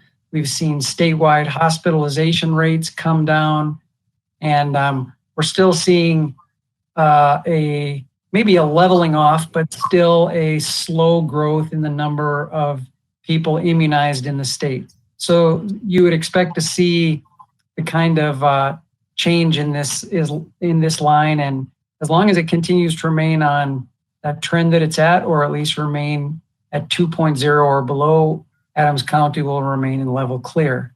If I could have the next slide. And similarly, looking at Jefferson County, you see the same kind of trend, only for Jefferson County, it came a little bit, not quite as close to that upper barrier of 2.0. And again, is showing maybe some signs of turning back down with the same trends that we see in case data. In fact, in Jefferson County, checking before this evening's meeting, their case rate, as I previously would present on these Monday nights, has now dropped down into the 60s. So that's the best Jefferson County has been in at least since the 1st of March. And that's the extent of the slides that I have for you this evening. If there are any questions, I could try to answer those for you. At this time, I'm going to ask, are there any questions from my colleagues for Director Kirschbaum? Seeing none, or I'm sorry, Councilor Smith. Thank you. Mr. Kirschbaum, my what seems to be weekly or every other week question as far as where are we at with testing with our emergency personnel? Yes, thank you. I was waiting to see if there's any questions on the data, and I intended to address one more item.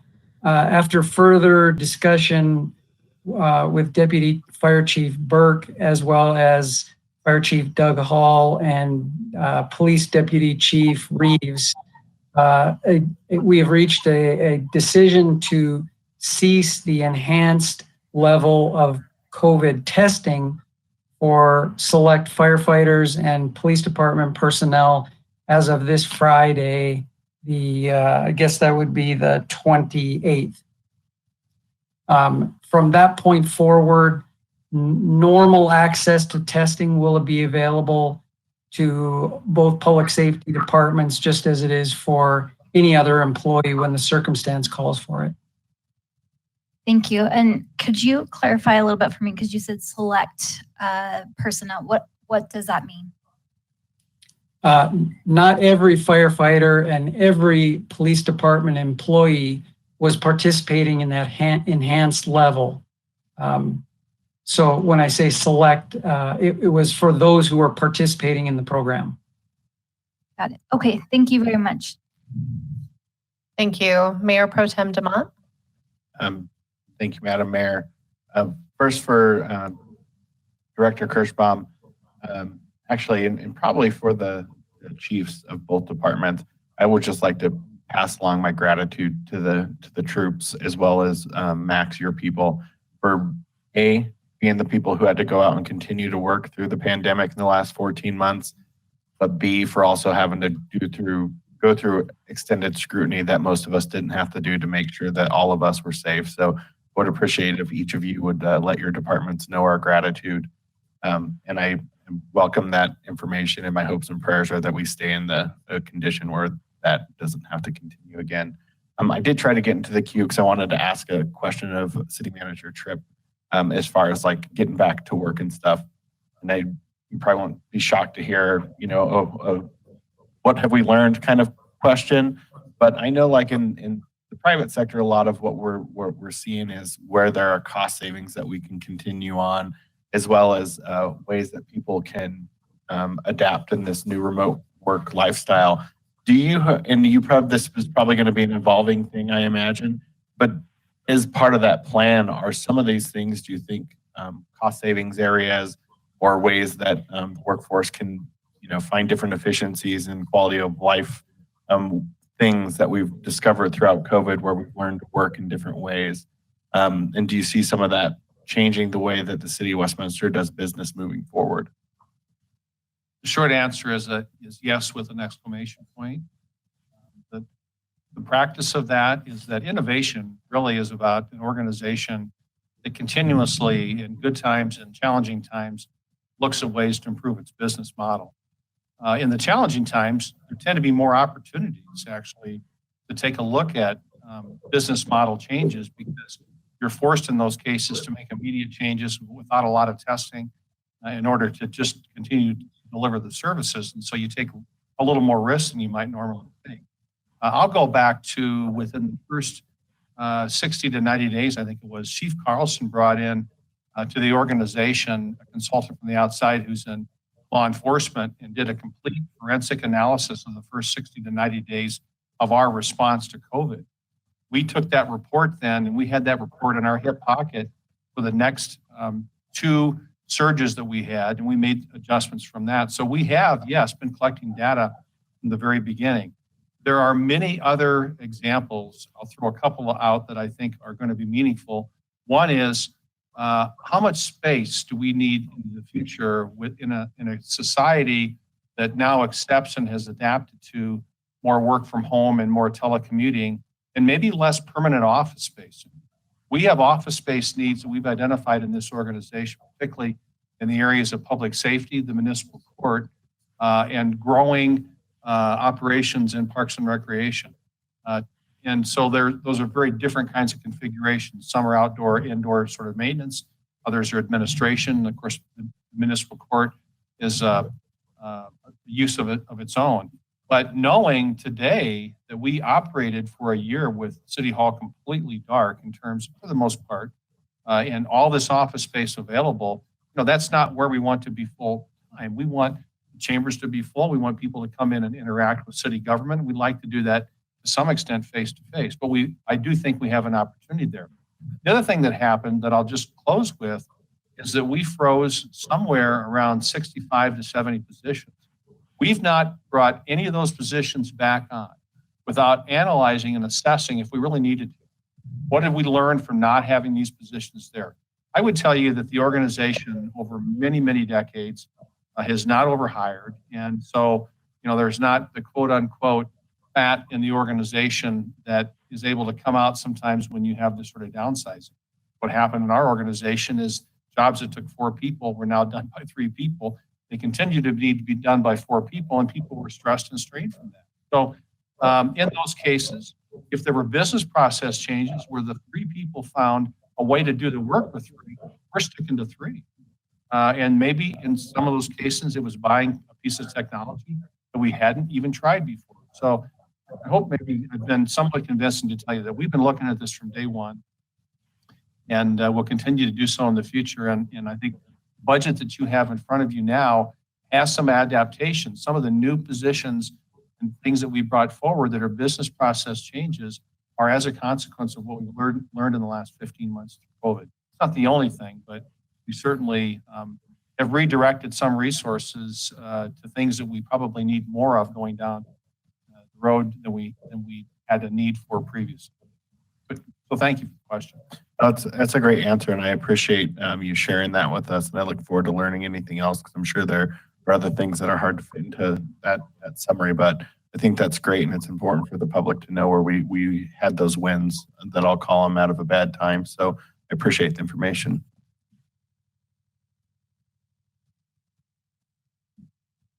Councilor Seymour. Hey, Madam Mayor, and I want to thank City Manager Tripp.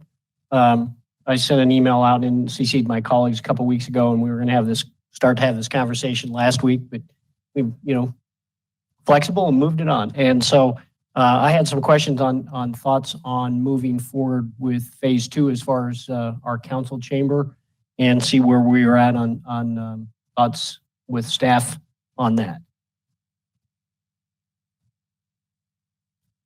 Okay. Mayor or City Manager Tripp.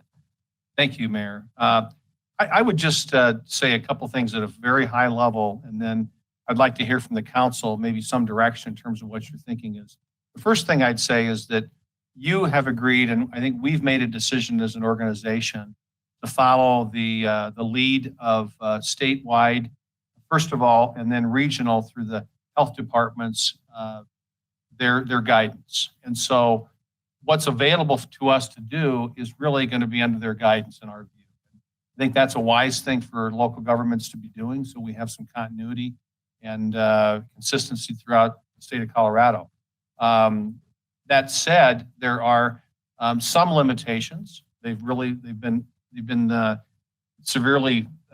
been greatly, I should say, relaxed, and we have a much more open opportunity for many kinds of events in our city, but not everything is completely back open to without limitations. For instance, I believe the last I looked, the council chambers had a limitation that would be under the actual fire capacity limitation. It's not a lot, but as I recall, City Attorney Frankel, I think that gathering for a public sort of meeting like we're having here would confine this space to 100 people. I believe our fire code is a little bit higher than that. So that's an example of some overlay that we'd have in the way of statewide and regional regulations. The second thing I'd say is that, as we have been telling you for months, we'll get the building back open and operating as soon as we possibly can after you give us a date. The only other limitation that I'm aware of, and City Clerk Parker may want to weigh in on this. It's my understanding that we have a bit of a waiting time before we get the security up to open the doors. And I think that probably would allow us to begin something around the 14th to 28th in that range. And if I'm wrong about that, Michelle. But again, I'll turn to David Frankel, to Max Kirschbaum, who's on the line, Larry Dorr, and Michelle Parker. Those are the 4 people that have been working extensively on this. And of course, Matthew Balco and his role with buildings. If any of you have anything you want to add as an kind of overlying big picture view for the council as you discuss and deliberate on that date, would you please come on now? Thank you, Mr. Tripp. This is Dave Frankel, the city attorney. I would just weigh in with regard to the state of orders, public health orders. As Mr. Kirschbaum discussed in his presentation, both the Tri-County Public Health and the Jefferson County Public Health orders are aligned with the concept of hospitalization rates as driving what level we are currently in. And we are currently in clear. So it's important to recognize that those orders don't necessarily impose capacity restrictions, but there is a current order in effect from the state CDPHE, which applies to mass indoor gatherings. And that contemplates when more than 100 people are gathered in a room. It contemplates 6-foot spacing between parties of unvaccinated people or where vaccination status is unknown. So I think, if we did approach 100 on the city council chambers, we'd have to be mindful under this order, I believe, just to be sure that groups were separated by 6-foot spacing, and that I think would reduce the overall capacity of this room. That order only goes through June 1st, so we don't know yet what order, if any, will take its place after June 1st, as these are in a state of change. And the same applies to the executive order, which talks about face coverings. That also goes until June 1st, and that encourages the wearing of masks for those who are not fully vaccinated. So I think we're monitoring the state orders, but just to make you aware right now, as they read, they do contemplate mass indoor gatherings, including social distancing. So I think that would affect the capacity of this room as that order is currently written. Thank you, City Attorney Frankel. Anything else to add, City Manager Tripp, or do you want me to turn it to council for discussion? No, maybe a clarification as you consider opening back up. Again, Mr. Frankel, you said that the order runs out on June 1st, which is right around the corner. Let's just assume for a second that it was continued. That limitation at 100 people, as long as we were below 100 people, would we be in compliance and not have to space at 6 feet? Because I don't want to misunderstand that, but if we had to go to a 6-foot spacing, if we have to have 6-foot spacing in here, even under 100, it doesn't go down to 98. As we know from looking at our measurements before, I want to say the number outside of the council and staff is around 16.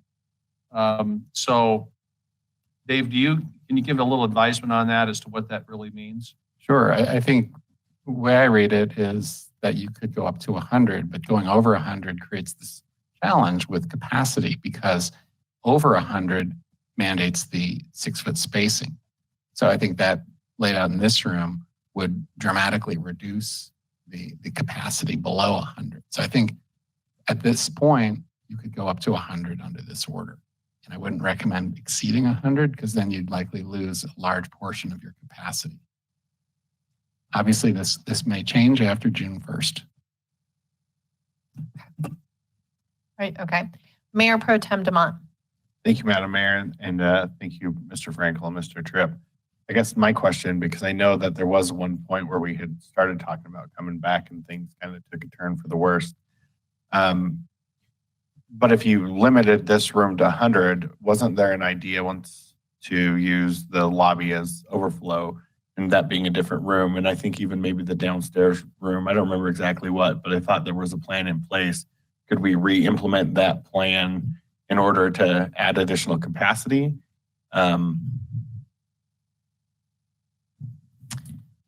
Michelle, do you want to jump into this? Because I know you and a number of people did a good deal of work on it. And if you feel comfortable because you've talked about it or have an idea on it, we've also held large public meetings in other facilities. Now, we really lose our technology reliability and capability when we do that. But when you're thinking of large public hearings, for instance, there may be other options. So, Michelle, just run with that if you would, what you recall talking about in that space. Yeah, thank you, City Manager Tripp. All good questions, and I'll try to answer each one of them. First and foremost, we had contemplated when we were planning for reopening in phases to meter people in and out. I would just remind council, we were contemplating a phase 2 in which we let members of the public in specifically to participate in public hearings. At that time, we were contemplating very defined capacity limits, both inside this room as well as in the lobby. And that is, City Manager Tripp is correct. It was 16 for the council, not including the expected staff and of course council on the dais, and then an additional 16 in the lobby. During that time, I want to give a super special shout out to our IT department because they developed an app for us literally overnight to be able to sign people up online using a link that we would then check in once they arrived here. It's actually an incredible app that we still intend to use We're just not certain which features we're going to need to use as we open up. As Mr. Frankel stated, that 100 becomes somewhat problematic. We do have the ability to meter people in and out. We'll know exactly how many people in partnership with our front door security will be coming inside the building as members of the public to participate. And again, we'll be monitoring whether or not this order is renewed or goes away. So I believe we have the tools available to meter in and out. If that order stands and we need to make sure that we don't have more than, let's say, 99 people in the council chambers at any given time, certainly we could move to the plan we had in place, which was asking people who are in attendance to participate directly with council, either giving public comment or during a public hearing, that they respectfully consider giving their comments and exiting the chambers in order to allow other people in if we got to a capacity limit, right? If we were getting close to that capacity limit. Obviously, if we're not anywhere close to that limit, people are of course more than welcome to stay as long as they like throughout the entirety of the meeting. The other thing that I want to address that City Manager Tripp brought up was the fact that we do have the ability to have meetings in other locations. However, staff has been very cautious about making that as a recommendation, as Mr. Tripp said, because of the challenges with technology. At this time, it isn't just about, for example, having a PA system on when the public is present. It's also about live streaming. It's about allowing remote participation, et cetera.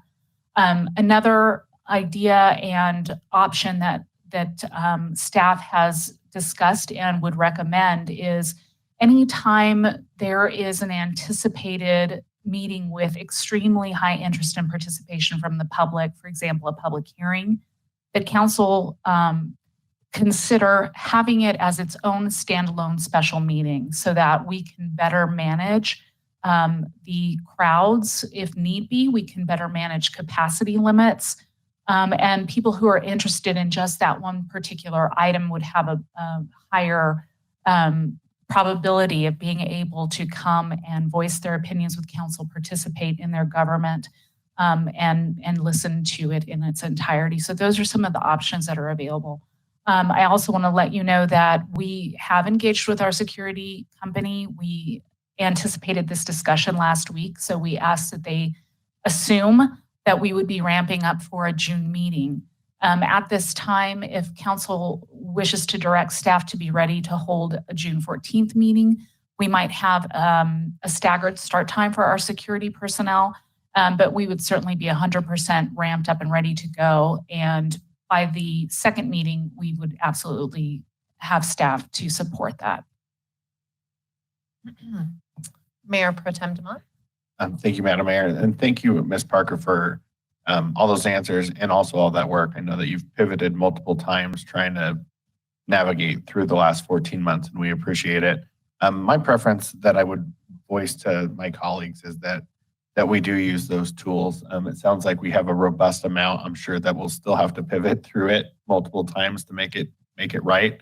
But I think that the idea of allowing people to sign in, even if they didn't stay in this room, if we started getting that capacity, would serve the purpose that I've heard from a lot of our constituents as far as wanting to be able to either show support for items or voice grievances with us as their representatives of their government. So I certainly would be in favor of us figuring that out and moving forward. And I appreciate all the work that staff has done to give us some good options for it.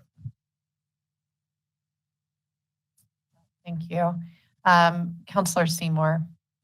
Thank you, Madam Mayor. I too want to thank staff, and the starts and stops have been tough. So I appreciate all that work and then the changing and the city attorney's office too, and filtering through all this. I too would like to see if we could take an opportunity this month, if we can do a trial on that. Not knowing what's going to be on our schedule that's upcoming, but in general, if we take out the first couple rows here, we're at about, I'm just ballparking it, about 98 seats in here. And if we let staff stay, at home and come in, because as we know in most meetings here, that staff takes up their side of the room and then the rest is filled in by our residents unless we have a hot topic. But 98 would be pretty full. And would generally not, our average agenda wouldn't fill to that capacity. And I do appreciate the thought on the ones that may be much larger participation, considering a separate meeting on that. But I'd like to see if we could work, if it's a matter of getting proper security and getting that in place, it wouldn't be unreasonable to look at our last meeting of June. Thank you, Councilor Seymour. Councilor Scully. Thank you, Madam Mayor.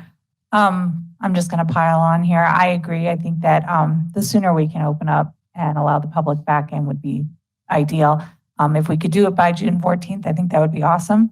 If that's something that we have to put off till June 28th, that's okay too. I understand this is very complicated. And I just really want to compliment the staff. I think that you've had to pivot on this several times. This has been a really tough year. And I'm just always very impressed with how flexible everybody has been. So I would be in support of us reopening to the public as soon as possible. Councilor Smith. I guess all there is to say is ×4. Yes, so I would agree with my colleagues. If we could shoot for June 14th, that would be great. If it needs to be June 28th,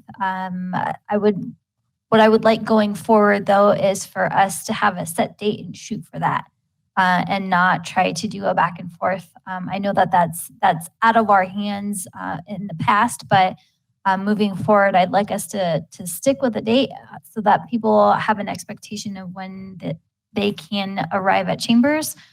And I just want to also thank staff for all the hard work that you've accomplished, and lessons learned that you had discussed, City Manager Tripp. So I'm looking forward to seeing faces back in our audience, whether it be 2 people or whether it be 100 people. I think it's appropriate for us to be open to our residents. So thank you. Thank you, Councilor Smith. It looks like City Manager Tripp would like to speak. Do you want to hear from all of council first? Or I just wanted to mention, because you're moving around this date, like 14th and 28th, you may not be thinking about this. I just want to make sure you have this in your mind. Our plan is to have the water rate discussion on the agenda June 14th. I just want you to be thinking about that and be mindful of that. There are a lot of people interested in that, is my point. So. Thank you for that, Mr. Tripp. Any other comments? Councilor Volz. I just, pardon me, I also want to voice my support for getting back here and having people in the chambers with us. I think it's important to have that input, so I want to support that as well. And the mayor as well. I think that, this weekend, I was able to take my children to Boondocks, right? And it feels like being able to come and participate in local government is something that we shouldn't take for granted. I don't want to do anything that is unsafe to the community, but it sounds like you have a very sound plan that you have put together. I'm very impressed with the innovation of the metering program. I would want, though, for us to do a lot of, communication as far as what expectations are, so people don't feel like they are being kept, particularly if there is an issue that's heightened, that they're being prevented from speaking. So I think we need to forecast that there will be capacity limits, that the expectation, just restating the state mask order, which is if you are vaccinated, it is okay to be indoors or outdoors without a mask. But if you are not vaccinated, you should still wear a mask. I believe other municipalities are having signs like that printed too. So it doesn't put it on, no one's going to, go up and ask people for their vaccination card, but it's a reminder for common courtesy. but I do want to say I appreciate this. I am nervous about putting a date certain, because I want to make sure that we can implement it. And to Councilor Smith's point, I would hate to have a date and then have to go backwards. So I would say as soon as possible would be the best. So hope that is helpful. Does staff need any further clarification or direction? No, I'm hearing June 14th as a goal date, but I think I should probably ask very specifically, with the water rate discussion being scheduled right now for June 14th, I'm hesitant if we're not 100% certain going into that evening that we've got these procedures in place moving ahead on that date. If we're not, would you want to meet on June 14th with the public in attendance, but ask us to defer the water rate discussion a couple more weeks if we felt more comfortable? I know the way the staff's going to react to this. They're going to do everything they possibly can to have it ready for the 14th. But if something happens along the way here and we're not comfortable with that evening, having that kind of a crowd, we're going to be asking ourselves, gosh, can we move this water rate discussion? And I'd like a little feedback, I think, on that this evening before I leave here. Okay, thank you, City Manager Tripp. Councilor Scully? Thank you, Madam Mayor. And thank you, City Manager Tripp. I think that's a very appropriate question. So I am fine moving the water rate discussion out if we need to. I had a different idea of if we could clear the rest of the agenda that night so that it is only the water rate discussion, that would allow us to fill the chamber and have that conversation. But I understand actually that maybe it's a logistics issue of being able to safely bring everyone together in one room.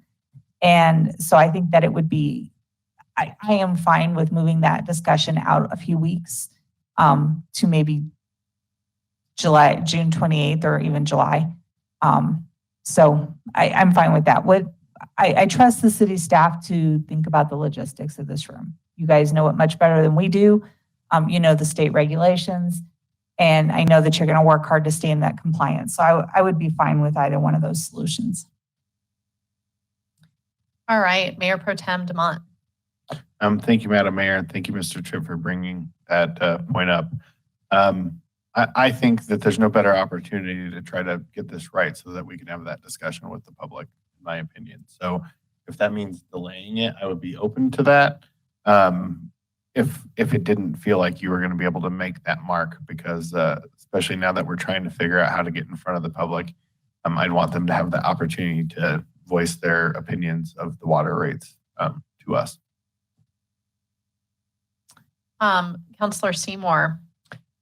Thank you, Madam Mayor. I know staff will do everything that they can, but to ask them, on the first night of opening to have it look like Woodstock out there is not a good thing. Anybody needs a reference point, I'll, have to fill them in on that. But yeah, I think that would be unfair to staff to try to handle a meeting of that magnitude on the first opening. So I would think it would be reasonable for us to have a little bit easier trial run on them to bump the water rate discussion out a little bit farther. Okay, so I'm hearing two different things, and I'm sorry, Councilor Smith, I'll let you go first. For brevity times 4. So first, I'm hearing from the majority of colleagues, get in with the public as soon as possible, ideally on the 14th of June. However, I heard from both myself and Councilor Scully, and I believe Councilor Smith, but I could be wrong on this, that what we would rather have than say date certain right now is not have a bunch of changing dates. So if it turns out the 14th is not possible, we don't want to promote a date that we can't make, I guess is what I heard.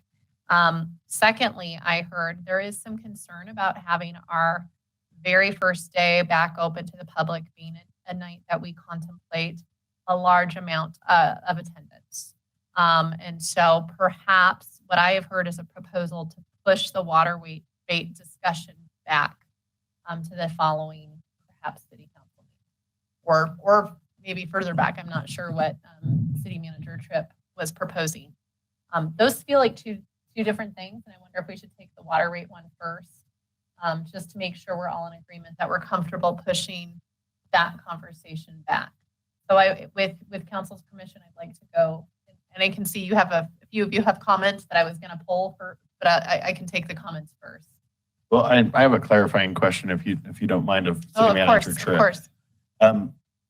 So, Mr. Tripp, I guess I would ask you to tell me, like, would you rather have a trial run on the 14th? Because it sounded like you were comfortable opening back up, but potentially to work out the bugs, not having what probably will likely be a crowd that first night. So would you be more comfortable us bumping the water rate and sticking with the 14th, or do you have some guidance around that question?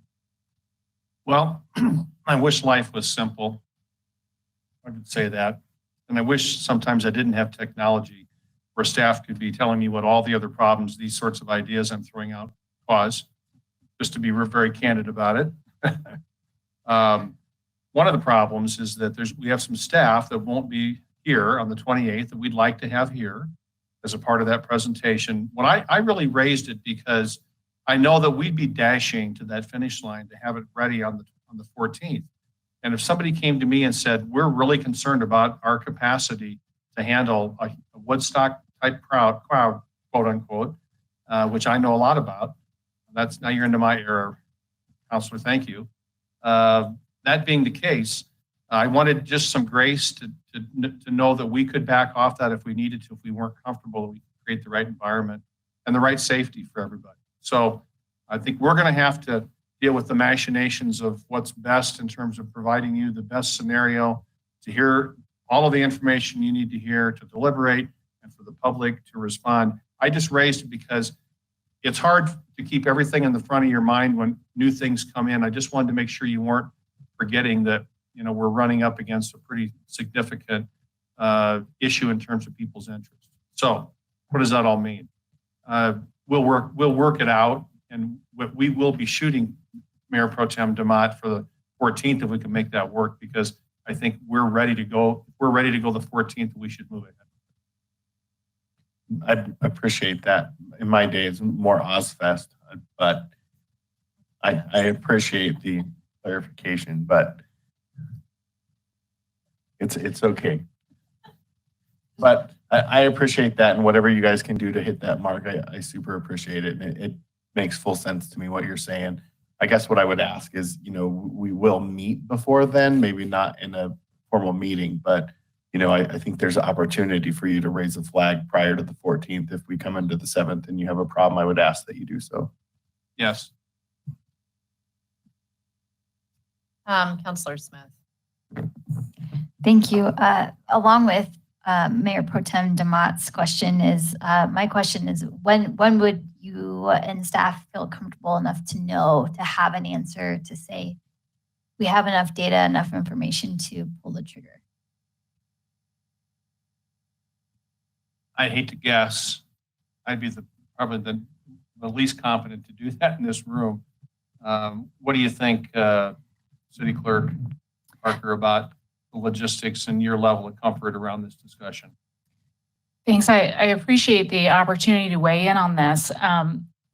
Like Mr. Tripp, I believe what I hear is a desire to get back in for public meetings on June 14th.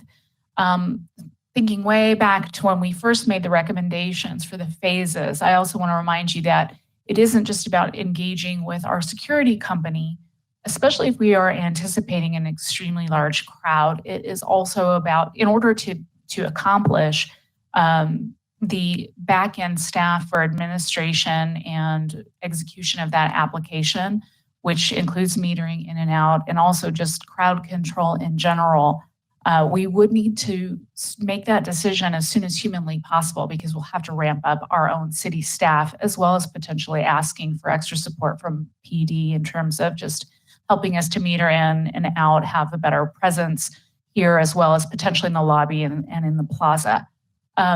as stated by Mr. Tripp, if it's council's desire for us to get it going on June 14th, we're going to hit the ground running and get it ready for June 14th.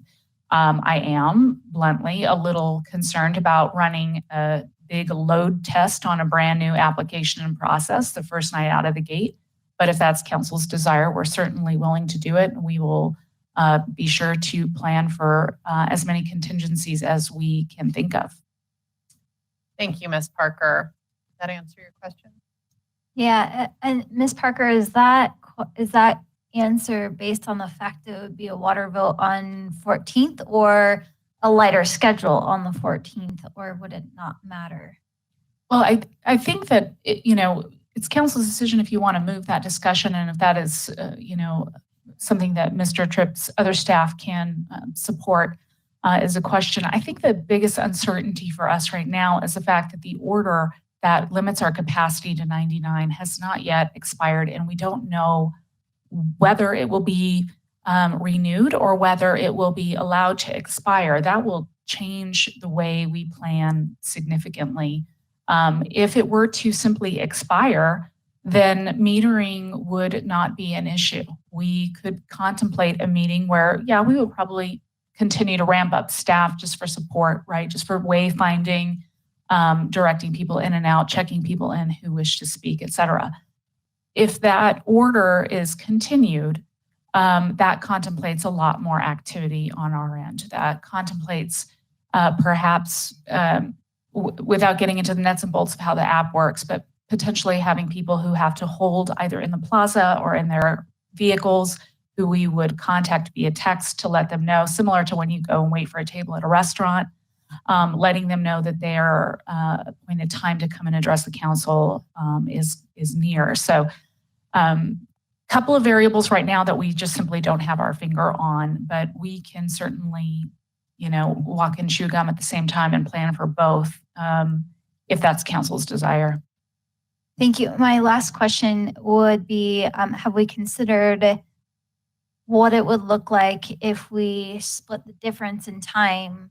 I'm sorry, I don't know the date between the 14th and the 28th, but a study session that would allow for a lot less people to attend, so that we would have maybe an insight as to the application and what it would look like if we did have people attend council.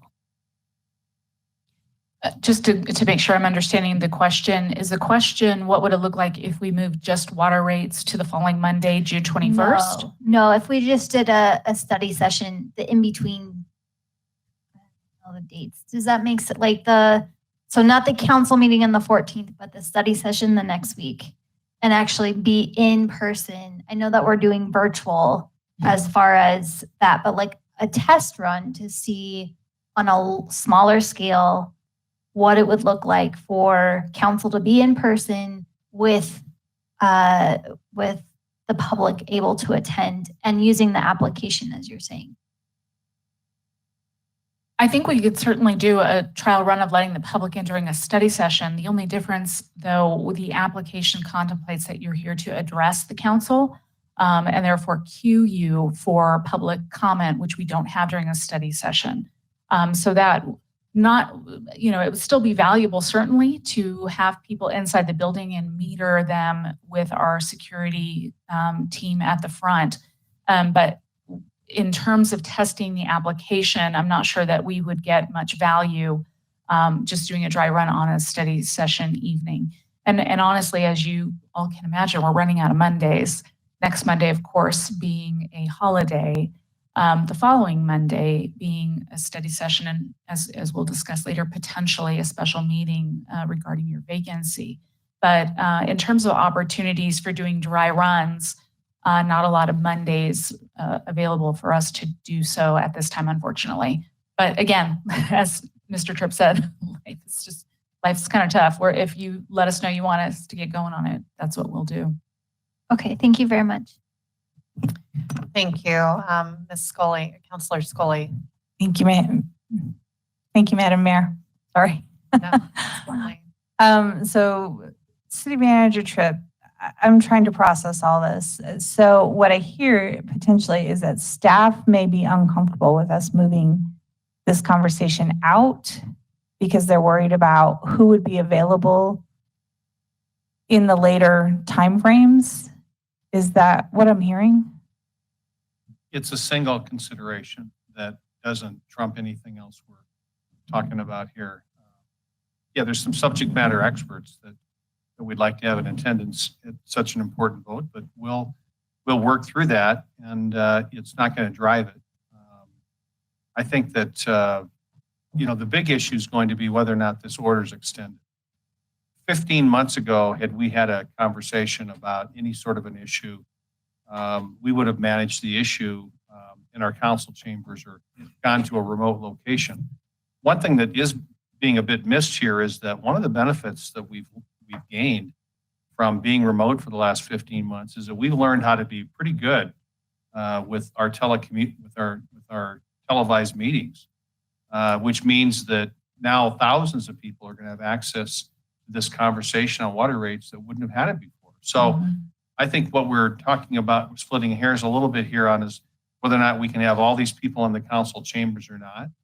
If there's not, again, after June 1st, if there's not a limit, we've got the council chambers, we've got the area to the outside, and then we've got the public who should consider that once they've given testimony, they might want to give up a spot for somebody to come in and allow them to testify also in person. But city clerk, and her office have set up multiple ways for people to testify now. So I actually feel really good about the public's ability to respond. I just was thinking about this over 100 limit that now puts a new technology into motion that we've never used. That concerned me, thinking about that being used the first time on the 14th. And we'll work through this no matter which of the staff can be in attendance. It was preferable to the Public Works Director to have some of his people here who are subject matter experts. And of course, that could mean that we'd push a couple more weeks out. So I agree with your sentiment, City Manager Tripp. And I guess I just want to be clear that no matter what we do, because we have experienced several times of frustration from our public. I want to make sure that whatever we do it right, and that we do it so it's manageable for staff. I don't want to put staff in a position of not having the ability to manage the situation. So I think I'm agreeing with Mayor Seitz that, ideally, yes, June 14th would be an ideal date, but let's make sure we're doing it right. But I do want that water rates conversation to be in front of the public, to be perfectly honest. I think that is the right of the public to be able to face us in person. I agree with you, City Manager Tripp. We have pivoted well. I think that we have added many different modalities where people can have their say, their public statements, whether it be email or calling in or leaving a voicemail. But I think that I think we've heard loud and clear from our residents that they would prefer to be in person with us, and I appreciate that. I think that is what community is really all about. It's that connection. And so I would like to have that conversation in front of the public with them here in the room with us. So if we can push that conversation out to when staff is more comfortable with being able to manage it, I'm in total favor of that. Thank you, Councilor Scully. I see your light is on. City Clerk Parker, would you like to say something? Not on that particular comment. I do want to just pivot a little bit to also engage with you in a discussion about the changes that you might be desiring or wishing to see on the dais. As you will recall, prior to COVID-19, there were 14 spots on the dais that made room for staff as well as for council. And approaching a large capacity meeting that something like that discussion would most likely entail, could also impact the configuration of this room in terms of the way that council is seated at the dais and the way that support staff is seated at the dais as well. So that would take some time for our facilities group to execute, depending on what your desire is moving forward. If you desire to continue with the plexiglass dividers, if you desire to continue with the 6-foot distancing among council, or if you are comfortable going back once we open up to the public, whether we do or do not have capacity limits in here, going back to the former configuration to support staff making presentations to you from the dais, which allows them to plug into our system and display their presentations, et cetera. So those are just some other side considerations. I apologize, I don't mean to muddy the waters, but those are all planning points that staff has to be clear on before we undertake something like that. Thank you, Ms. Parker. So I have a quick question for clarification. Does the council boardroom count towards our 100-person limit, or is that separate space? That's a great question. I'm going to defer either to City Attorney David Frankel or City Manager Don Tripp. It's a separated space. Our plan for that space, though, was that's where we would sequester all the staff. We plan to have staff in there and have them have the ability to come in and out the back end, then allowing the full chambers for all just the public. That's what I was going to recommend, and it would seem more practical than changing the configuration on our dais, because, you know, at this point in time, that seems like an added step that might not be necessary. I guess I agree with Councilor Scully. In fact, I'm a little uncomfortable with the conversation because I think someone listening in could easily misconstrue that the concerns about having the water rate discussion in public are fear of the public, when really it is wanting to make sure we have the ability to handle that volume on the first night that we're reopening when we have a capacity limit of 100. So trying to figure out a way to really implement that capacity limit that is fair and making sure everybody has the opportunity to speak who would like to speak. So I'm a little uncomfortable. I don't want anyone to conflate this with any level of fear or concern from council. I think we all are in this business because we like to hear from our residents, because we want to understand where residents are at. That said, you know, this is an issue that's very important. I think there's a lot of misinformation in the community, a lot of misunderstanding about it. And so I would want to have our, you know, expert staff here. I think that we would be at doing a disservice to our residents if we did not have the A team here available to answer questions, to give the presentation. So I do want to understand that. I also don't want to push this out too terribly far. You know, I think it's something that needs to be addressed. I think there is fatigue at things feeling consistently kicked down the road. And so I kind of wanted to go back to that idea of a special session or a special meeting for specifically high turnout events. And would this be an example of where we could find a date for a special meeting that would strictly be on water after the 14th, where we have maybe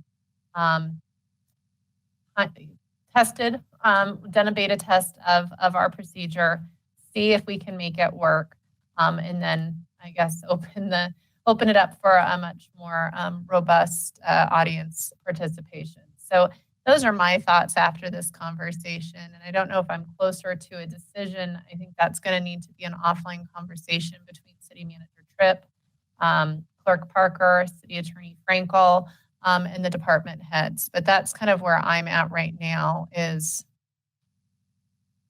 I want to be clear to the listening public. Please do not conflate concern about being able to handle capacity with concern about facing our residents on a controversial issue. And I don't want to kick the can too far down the line. And I think there is a real desire and expectation that we will open soon, as the rest of the world is opening up. So that's where I'm at with it. I'm going to ask City Manager Tripp for what type of direction he needs that's specific from us right now. I've heard everything I think I need to hear right now. I'm going to be communicating back with you as information is available, most importantly on June 1st, what the requirements are. I appreciate, Mayor, you raising the issue. I raised it initially because of that very concern. I know exactly how all 6 of you feel about this. You want this conversation to be as public as it can possibly be, and I didn't want to have this conversation and have somebody forget that that's going to be out in front of us. At the same time, we want to support you. We want it to be in a way where people come here and feel like they had all the access they needed. They had the best information they could get for all 6 of you and all the folks that come to attend and participate. So I do think I've got great feedback here from you and generalized direction from all of you. Okay. Well, thank you very much. I do not believe there is anything more on the COVID-19 report. At that point, this concludes all of the business before the City Council. There is an item scheduled for a post-meeting discussion, which we will address shortly. It is now 9:55 p.m. and the City Council meeting is adjourned.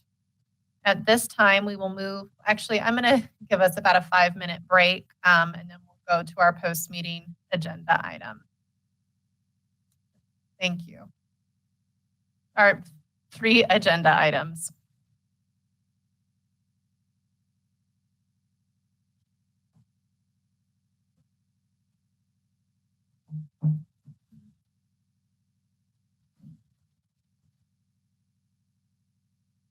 Ozfest, dude, Lollapalooza. Whatever, Husher. That you aren't whistling Dixie.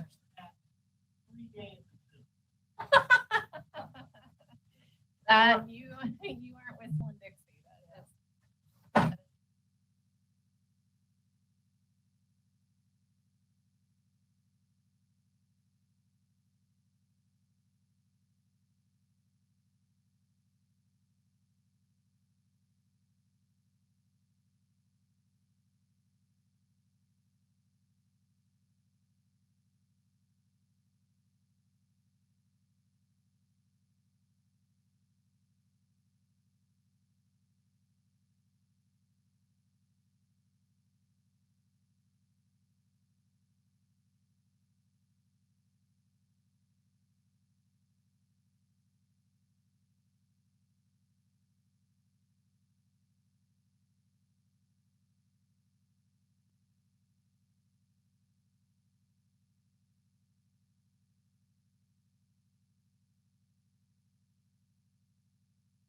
Calling a mayor.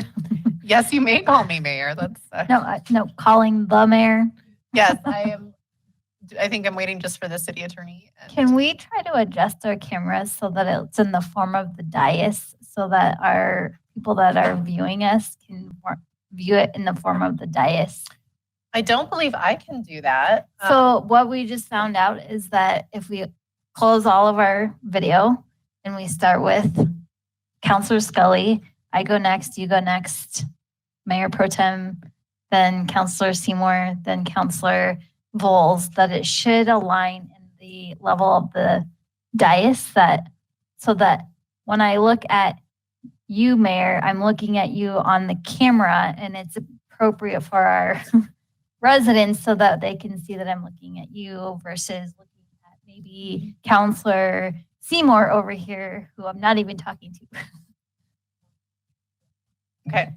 I think this is a lovely suggestion. I would just ask, because of the hour, do you mind if we do it next city council meeting? We could, but it could take 2 seconds, maybe. I think you have it backwards though, because I think I was the first person to come on. So I think the direction is different. Well, like I said, if we just all. So that's why I would come on first, because it would push me to the edge. So if we all turn off so that we would all be looking toward you. Mm-hmm. Okay. We thought this through. I feel like apparently this is happening. This is an example how there is a new mayor. Why don't we all turn off our camera? And we're going to. Okay.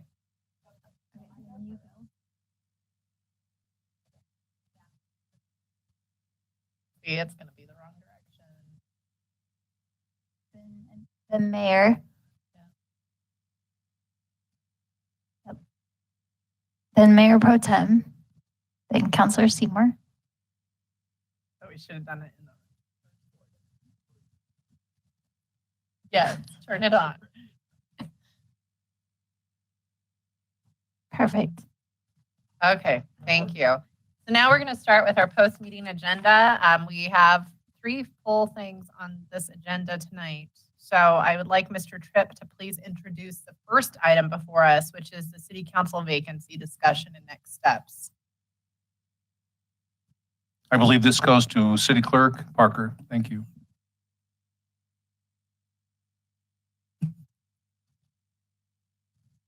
Thank you, Mr. Tripp, and thank you, Mayor Pro Tem, and Council. So as you know, we have a City Council vacancy. I'm going to go ahead and tee up this discussion just very briefly, giving you some of the highlights of what is going on with the vacancy, and then we will transition into a discussion with you about your desire for how we carry out the next steps. Of course, on Monday, May 10th, when Mayor Seitz was sworn into office, it left a vacancy in her unexpired term, which is to expire in November of 2023. Under the Westminster City Charter, Section 5.7 in our Municipal Code, Section 1-11-4, the vacancy is subject to be filled for the remainder of that term by a majority vote of the remaining members of the City Council. At the direction of the City Council, we began accepting applications from persons who are interested in being appointed in the capacity of the vacant City Council seat on Thursday, May 13th, and applications were due Sunday, May 23rd at 11:59. This morning, a full set of applications was sent to City Council at their request. The personal information was redacted at this stage. We had 14 total applications that were fielded by the deadline. And this evening, we are seeking council direction on next steps. And specifically, there are 4 main things we are asking for direction on. The first and foremost is a question on the number of individuals that the council would like to interview. At the post-meeting discussion on May 10th, 2021, council indicated a desire to perhaps narrow the field to a set of finalists. So part of that discussion, staff would like direction on how many council would like to interview as a finalist pool. Part of that discussion would need to contemplate the preferred method for council to feel that they have fully reviewed the applications in front of them, and how they'd like to communicate that information to the city clerk's office so that we could schedule interviews with your finalists in order to meet the 30-day deadline. Also important in terms of interviews for finalists is how long council wishes to interview each individual candidate. Previously in 2019, or rather, let me step back one more step. In 2018, council had an incredibly large pool of applicants. It was 60 some odd applicants from an original pool of 81, I believe, if memory serves. Those first round of interviews were 15 minutes apiece.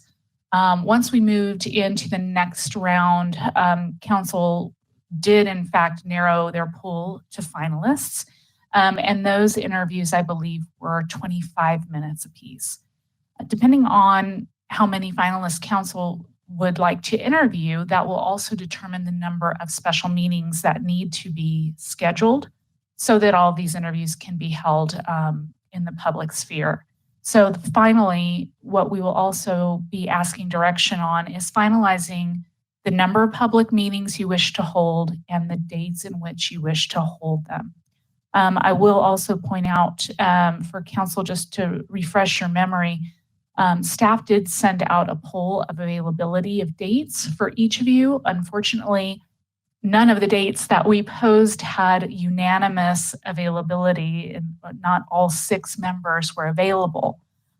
So it will be important to us to understand which dates we can schedule and which everyone can contribute, and remembering that the final recommendation was that we hold the final special meeting in which to vote to appoint to fill the vacancy on Monday, June the 7th, if possible. And of course, again, according to your direction, if that is not achievable, we are certainly here to take direction. Mayor Pro Tem DeMont. Thank you, Madam Mayor, and thank you, Ms. Parker. I know, for one, I'll share with my colleagues, I'm going on a business trip. That's part of the reason I'm not available the 2nd of June. The 3rd of June, I get back, I think, around 6 o'clock. So I'm happy to try to come here. I just don't know, depending what time you started, when I would show up. Just depends on my flight. I do have a quick question. In the vacancy interviews in and this would have been before you, and I don't know, maybe Madam Mayor, you might remember, in the 13 appointment of Mayor Atchison's former council seat. Do you remember how long those interviews were? Because that was about 14 people, I think. It was 14 people. Each counselor got to ask one question. So not a very robust interview. And I can even remember the questions. So they were kind of all over the place and very specific to that interest of the, like, Counselor Baker's question was on tax increment financing. Counselor Briggs was just like, where is historic Westminster, right? And so, so it was very succinct, I guess, in the question. So really more of it was from, I think, your application, your cover letter, and then kind of, I remember I asked them a ton of questions and kind of talked about myself. You went through that same process I'm trying to remember. as well. I remember the same. It wasn't very long. The reason I ask is with I think it was 15 to 20 minutes. Yeah, it wasn't very long. I don't feel like. But that being said, I'm just curious, and this is more for the council members. With 14 people, like, how far do we want to narrow it? I suppose when we, first got it, I maybe still have some PTSD from the 60 to 80 people we interviewed the last time we went through this. So this is a lot less than I was anticipating us getting back. So I guess before we really get into it, like, how far do we want to narrow it down, just in general, and then we can try to figure out how much time we really need for interviews. Okay. Does anyone, I'll just say this, it's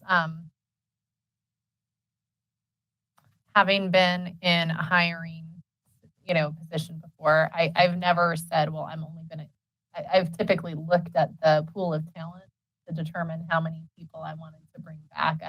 So that's just not how a process that I've used before without even looking at resumes saying, I'll bring back no more than this. I also don't think it's very fair to people's time to bring them back if we can tell right away that they're not a viable candidate. And in fact, I think being respectful of people's time is important. So I think it's difficult because we need to move quickly. We need to know how much time to set aside. We need to have a date. And at the same time, I'm reluctant to throw out a number. I would ask Ms. Parker if you had suggestions for us that you had contemplated that you thought might be appropriate. Recognizing I don't want to cede the agency of this council, but I did want to see if you had, maybe some starting points for this conversation. Before you, if you don't mind, just because to be fair to the conversation where we changed some of the rules tonight, as far as if somebody got a vote, we were going to keep them in the process. So is there a way, and I guess the problem with this is time is dictating, the meetings that we do in the future to do the interviews. But I'm wondering, to your point, I think you have a good point. If, say there's somebody in this 14 that none of us say, hey, I want to interview this person, maybe they drop out. But I would feel like in the same guise of people staying in, if somebody's voting for somebody to stay in here, do we bring them all back? Or however many, to kind of go through and gauge, yeah, I'd like to talk to this person, this person, this person. You know what I mean? I think I might be more amenable to say at this stage, if any member of council could say they want to bring back as many people as possible, but you'd have to have at least 2 members of council to bring you back, at least for the interview process. That would be kind of my preference. I think that's fair at this point. If I may, I just this might give you a starting point.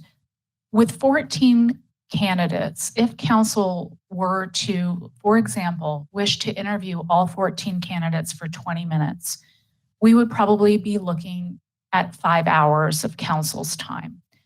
I also, just for the sake of comparing and contrasting, the 15-minute interviews were incredibly quick. They were succinct. There were less questions from council at that time. The 25-minute interviews, number one, not everyone took 25 minutes. That in and of itself caused some squishy scheduling issues. For example, if people were here, then we would call the next person. And so our time, eventually, we ended up with an enormous gap of time on one Sunday in particular, those of you who remember that very long day. The 25 minutes contemplated offering each candidate the opportunity to give an opening statement. Some did, some declined. It also gave each council member 2 questions, which were kind of asked in a round robin. So you absolutely were guaranteed to get around to your first question, but depending on feedback, the length of the answer from the applicant, et cetera, some did and some did not always get around to the second question.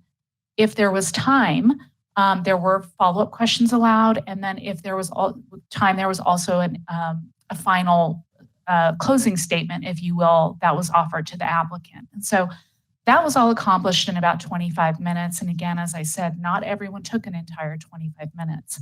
So again, just to reiterate, if council's desire is to at least give one bite at the apple to each of the 14 applicants with 20-minute interviews, which is kind of in between both of those extremes, we would need to contemplate setting aside at least 5 hours. Of course, that's to build in breaks for council so that you're not just going 5 hours straight, right? It's somewhere around 4 hours and a little over 4.5 hours. You build in breaks, you're looking probably at one evening of 5 full hours interviewing candidates.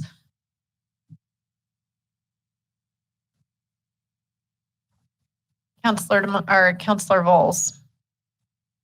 So your point was it would be you and one other person, total 2 people approving a candidate to be on the list. Is that? I just want to clarify, or did you mean you, and then you needed 2 others, so it'd be a total of 3. I first off, it could also not be me, right? It could be anyone. I was just saying, this was one suggestion, but maybe 3 is more appropriate. I was stating perhaps each of us review the resume or the resumes and applications, decide if we would want to bring that person back for an interview, and come up with a list of the folks that you would like to bring back for an interview. And then if there is at least, the suggestion I had said before was if there was at least another person, so let's say there's applicant, 7, and let's say 7 only gets one person who wants, and I'm going to say 77 because I know there's not a 77. I don't want to. So 77, one person gets them, so they're out of the pool. They don't come back for an interview. But let's say 78 got 3 people. He's in. 79 got 2. She's in. Yeah. Do you see what I'm saying? I'm sorry, I do. I like that concept. That works for me. And you also said it works for you as well, right? It does. I would expand on it though, because I could feasibly see you still having all 14. So maybe we say we each get to pick our top, 7 or 8 or something like that. Just so then we have less of a chance to still bring back 14. Then I don't have a problem with narrowing it down. And if, feasibly, if you're not at this low of amount of people and, you're not getting at least 2 votes off of this within, some amount, I feel like that's a good way for us to spend more quality time with somebody who's got more support off the bat. I would support that. What do you think about not limiting council but requiring 3 votes? Because let's say there's 8 really good people in there, right? And so they get 3 from each. You see what I'm saying? It's a pretty high threshold. I don't know, maybe not. 2 and limiting everybody to 7, or? Yeah, and I'm open to even, you can limit everybody to 10. I don't know. I just think it's a way to narrow it down. Like the 7 is just arbitrary, but I think that we should, I don't think that we necessarily need to vote on all 14, yes or no. I think we should have a limit. And in my experience, sometimes one of us or multiple of us don't pick all 7. Like I might not find 7 in here that I think come back.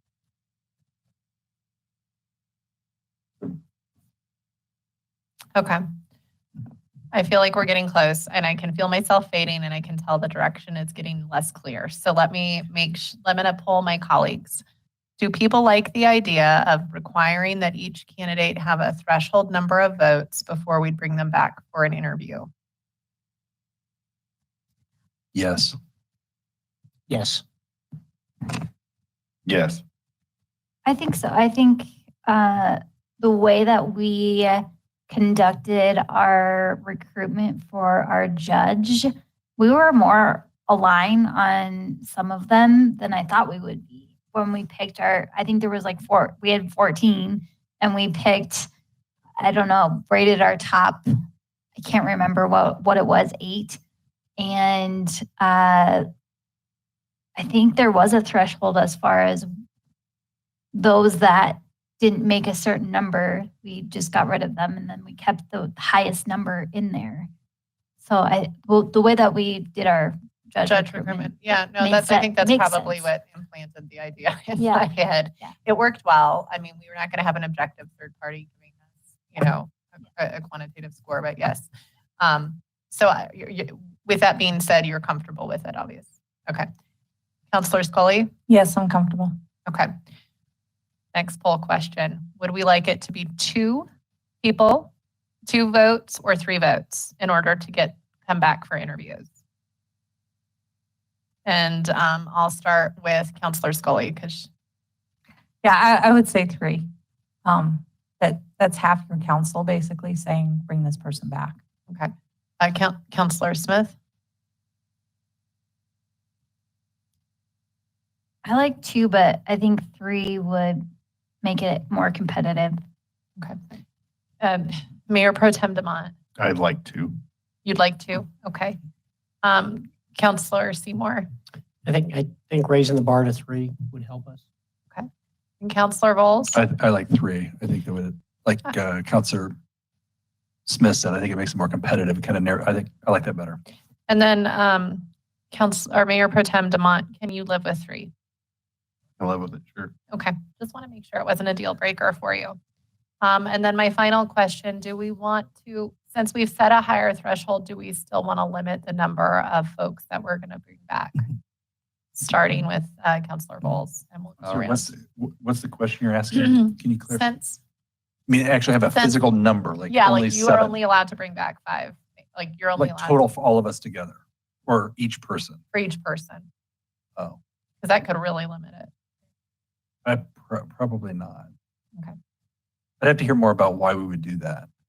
It was, I think, a suggestion that Counselor DeMont made. So I just wanted to hear it laid out. I believe since we moved it to the threshold of 3, that will take care of that issue. I agree with that, I think. But Rich. Mayor Pro Tem?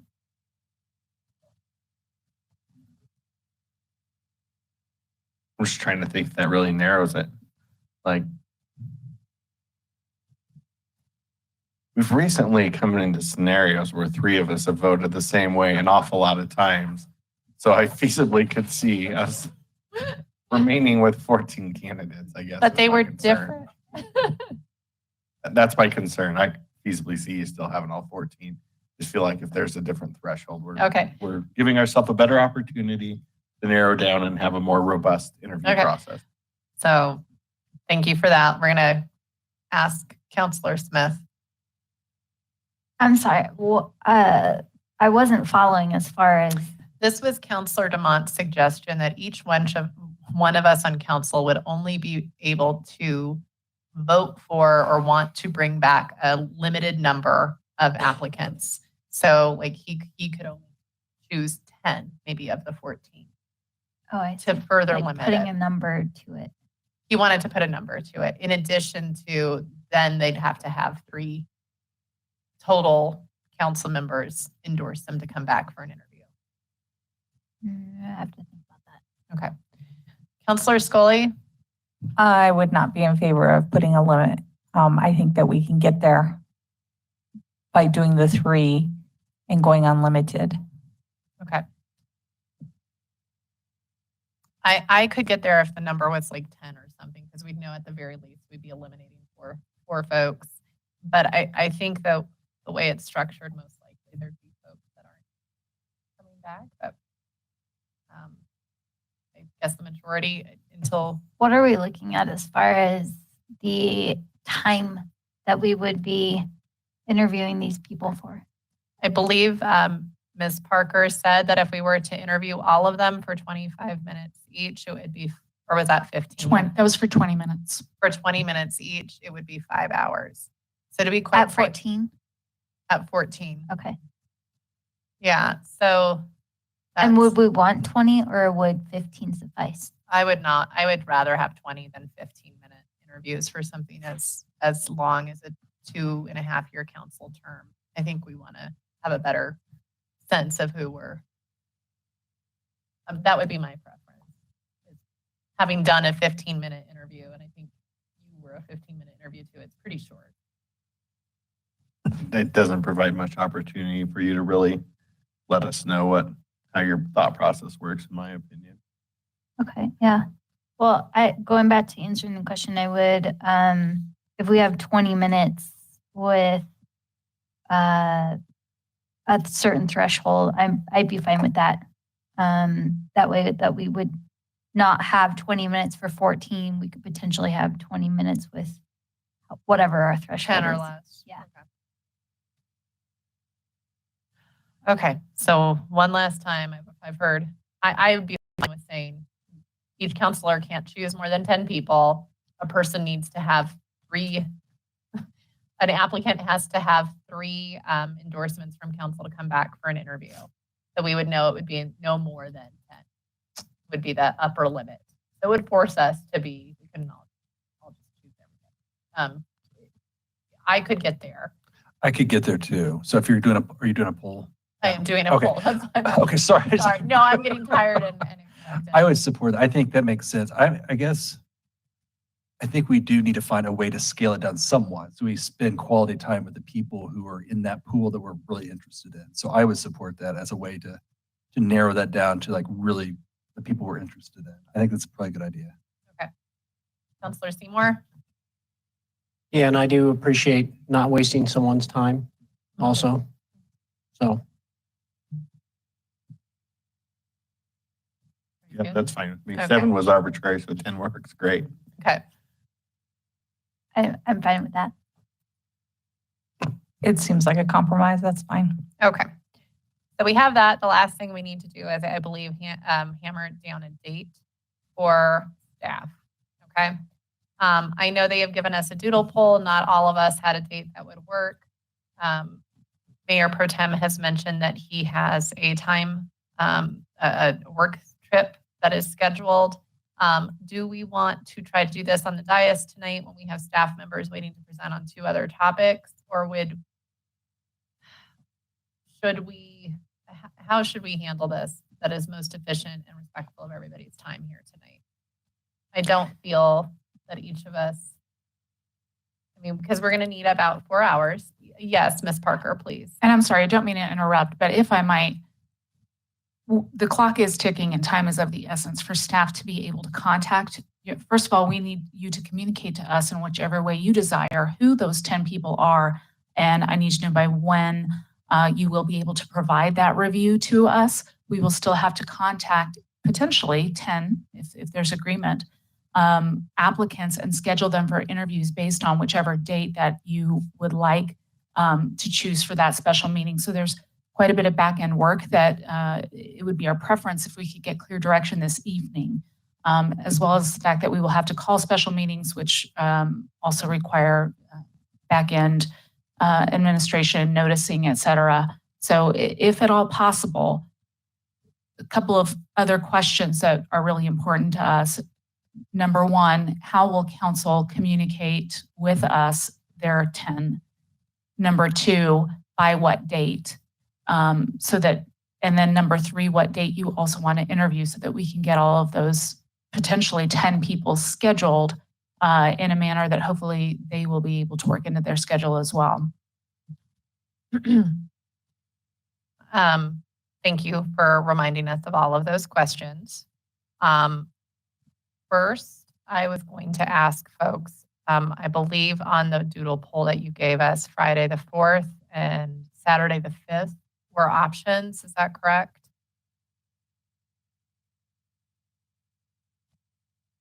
Sorry, the doodle poll asked for availability for Tuesday, June 1st, Wednesday, June 2nd, Thursday, June 3rd, Friday, June 4th, Saturday, June 5th, and Sunday, June 6th. And again, this is contemplating holding a special meeting to actually vote on an appointment on Monday, June 7th. I will tell you that the final results of the doodle poll, and I'll try to bear in mind that now Mayor Pro Tem does not have availability on the 2nd. You had 5 members of council available on Tuesday, June 1st. Now, with the change in work commitments with Mayor Pro Tem, you're looking at 4 who stated availability on Tuesday, June 2nd. Wednesday, June 3rd is 5, but again, potentially a later start date to accommodate a flight in with Mayor Pro Tem. On Friday, June 4th, it was about half and half, 3 who were available. And then the same for Saturday and Sunday. So you've got 3 affirmative availabilities for Friday, Saturday, and Sunday.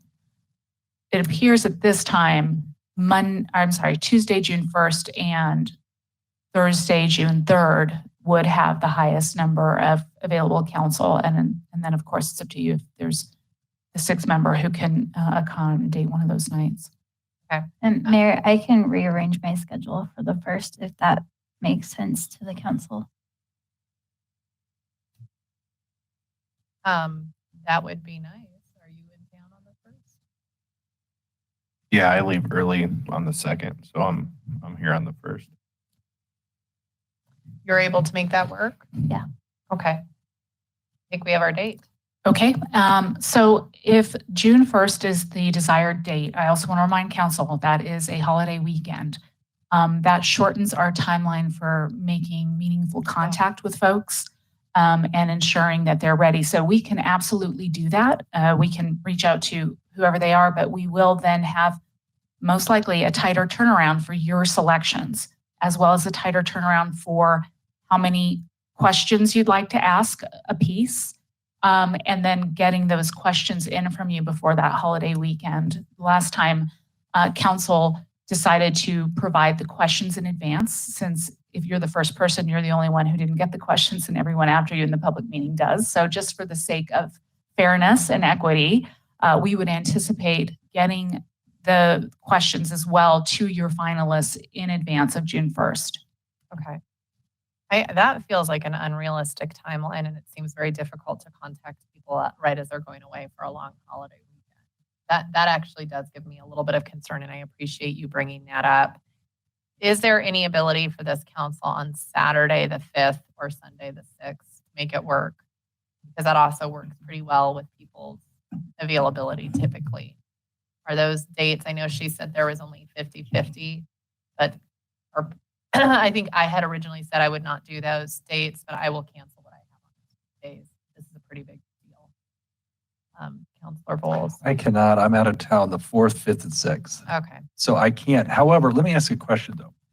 Is there a way we could still do, because I know a weekend is much better for the candidates. Is there a way that then somebody could ask my question of the candidate? I could watch the interviews like Monday the 7th prior to the meeting. Is there a way to do something like that where if we can't, I mean, it's going to be hard for us all to be here. I could then kind of weigh in and I have my vote. I could leave the question, someone who can be there can ask the question for me. I mean, do we have to all be there or can I watch it on a video? I mean, Yeah, I'm not sure. I think you probably could. It would depend on your comfort level with, with that. I would be very comfortable with that. So if the group is comfortable with that, I would be. But. Okay, well, that's interesting. I think we still did not have, even with that, I don't think we had 6 people for the Saturday or the Sunday based off the doodle poll. Is that correct? That is correct at this time. And if you're comfortable with me disclosing, for Saturday, June 5th, I showed Mayor Seitz not available, Councilor Seymour available, Councilor Scully not available, Councilor Bowles not available, Councilor Smith and Mayor Pro Tem DeMont available. I will also mention to you that we had intended, as all of our other public meetings have been for the last year and some months, to live stream the event. There will, of course, be a recording available after the fact if that is useful to your discussion. Okay. You can mark me available for that entire week. I'll make it work. Okay. I'm just going to ask this body real quick if we prefer. This is terrible. This would normally be done over email, but we just don't have the time to do it. So I think let's just very quickly, is there a preference for the 1st for making a time work on the weekend? And I'm going to start with Councilor Scully. My concern for staff is this feels like an unrealistic expectation to have. We would have to, as a council, I think, get everything to staff by midday Wednesday at the absolute latest. They then would have to compile all of our votes, see who they are, try to make contact between half day Wednesday and Thursday or Tuesday. That doesn't give a lot of time to coordinate schedules with 10 candidates. It just feels to me like an almost impossibility. Am I being overly negative? I don't mean to minimize your capability. I think we could do it, but I will offer this as well. I think that if you land on a date for the meeting, and we can at least put all 14 applicants on notice that there is a possibility they will be asked to accommodate that date in order to appear in front of the city council, that could potentially be helpful. Just looking at let me just kind of think out loud if you will indulge me for a moment.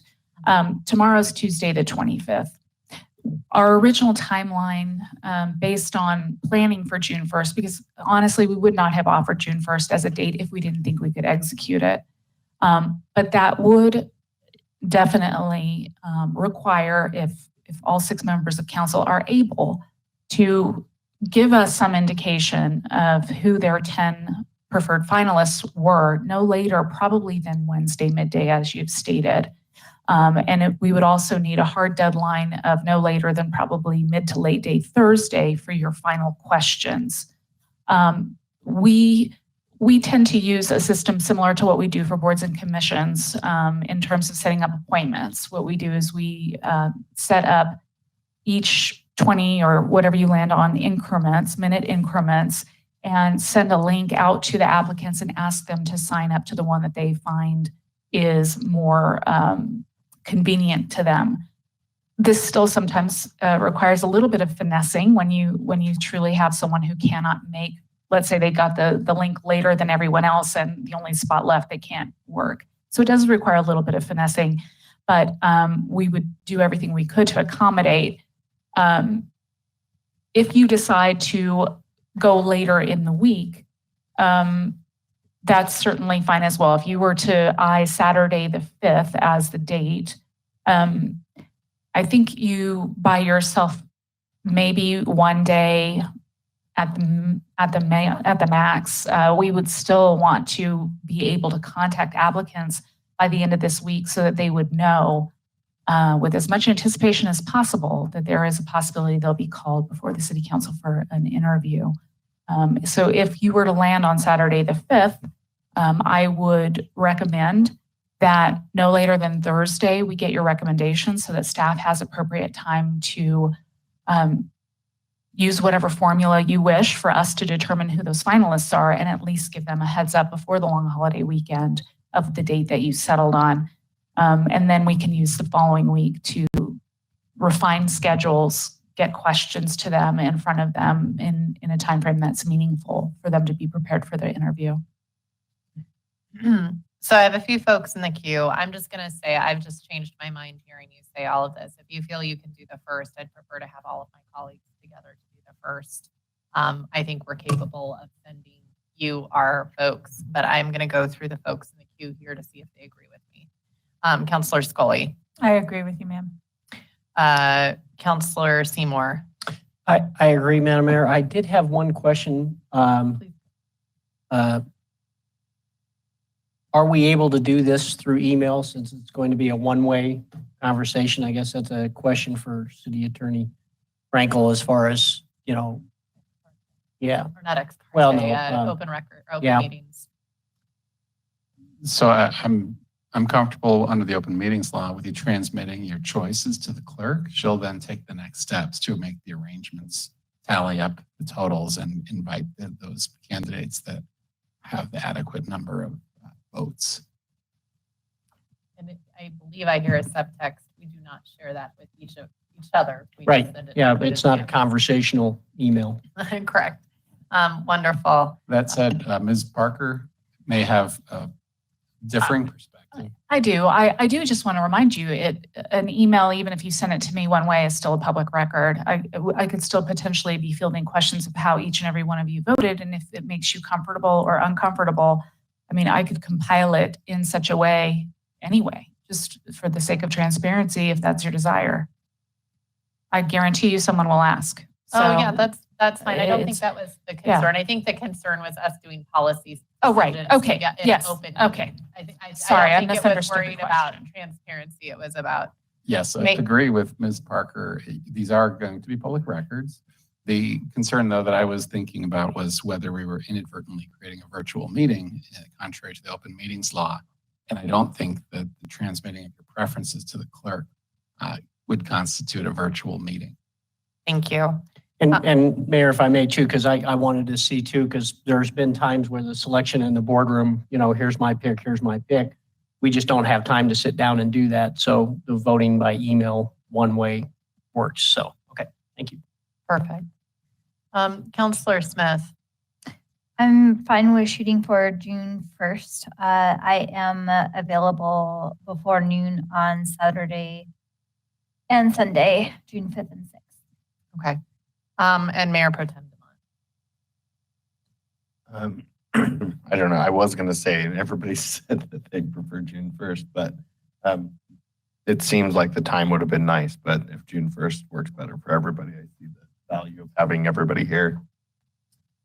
I value Councilor Bowles and would like so okay. So I think we have that. We will make sure then to meet that. We've all heard from City Clerk Parker that we need to have our selections to her no later than I would say 11 a.m. on Wednesday, and our questions to her no later than Thursday. And what time Thursday? Do we want to say in the morning? We would appreciate it if we could get it probably before lunch to give us time to compile them, put it together, and then email out to your finalists. Okay. Certainly. Okay, perfect. So by Thursday morning, and then we will do June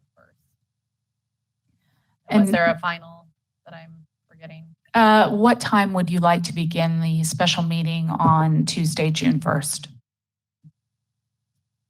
Do we want to say 5:30? Does that give everyone time to get here from work, or is that too soon? Do you want to say 6 o'clock? I saw a head shaking no. Mayor Pro Tem DeMont. 6 or 6:30 would be preference for me, even though that takes us a little later.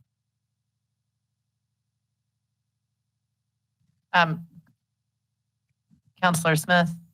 Yeah, I have a meeting that runs up till 5 downtown, so there's really no leeway. Would you prefer 6:30 then? Yeah, 6 or 6:30. Give at least me time to feed myself before I get here. So perfect. So I feel like did that give you clear enough direction, Ms. Parker? I believe so. Just to be clear, what we're going to be doing is I will be fielding your choices by Wednesday at 11 a.m. You will also submit to us your question or questions by Thursday before lunch, 11 to noonish. And we will schedule a special meeting to conduct public interviews on Tuesday, June 1st at 6:30. Final question for you is, how long do you wish to hold each interview?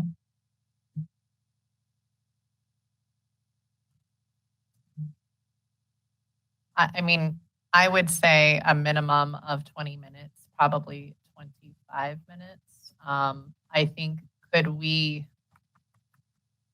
would be nice if on Wednesday you could let us know how many applicants there are so we can make that final determination. Yeah, we can certainly do that. As soon as we have 6 sets of finalist choices, we will turn that around to you as soon as we are able. Mayor Pro Tem DeMont. I was going to suggest maybe 20 minutes, but I'm happy to listen to how many we actually end up with. I'd say a minimum of 20 minutes, but if we say we only have 4, maybe we bump it to 25. I think that's fair.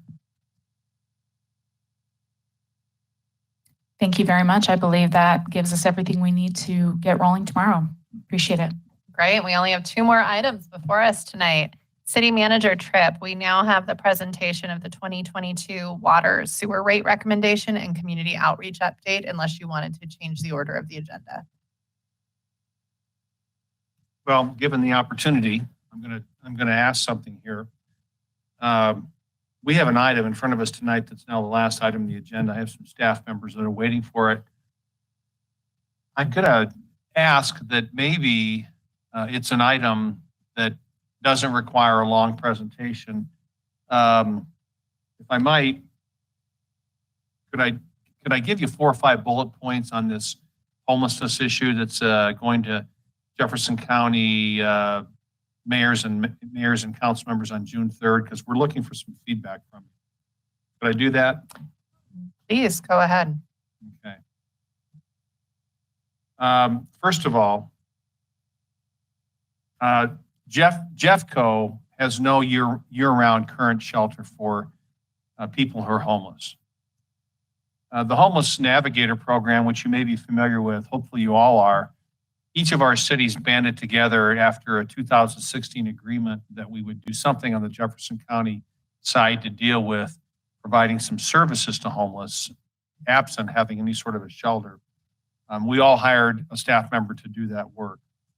That's worked really well, and it has stabilized people who are at risk. All of the other jurisdictions in Jefferson County, all the other cities and Jefferson County have been meeting, and I've been participating with them. They have come to agreement to band together, all of them, to build a permanent homeless facility in 2 locations of Jefferson County, one in the southern end, one in the middle. It may be called actually middle and northern. The reality of it is it would have to be built in a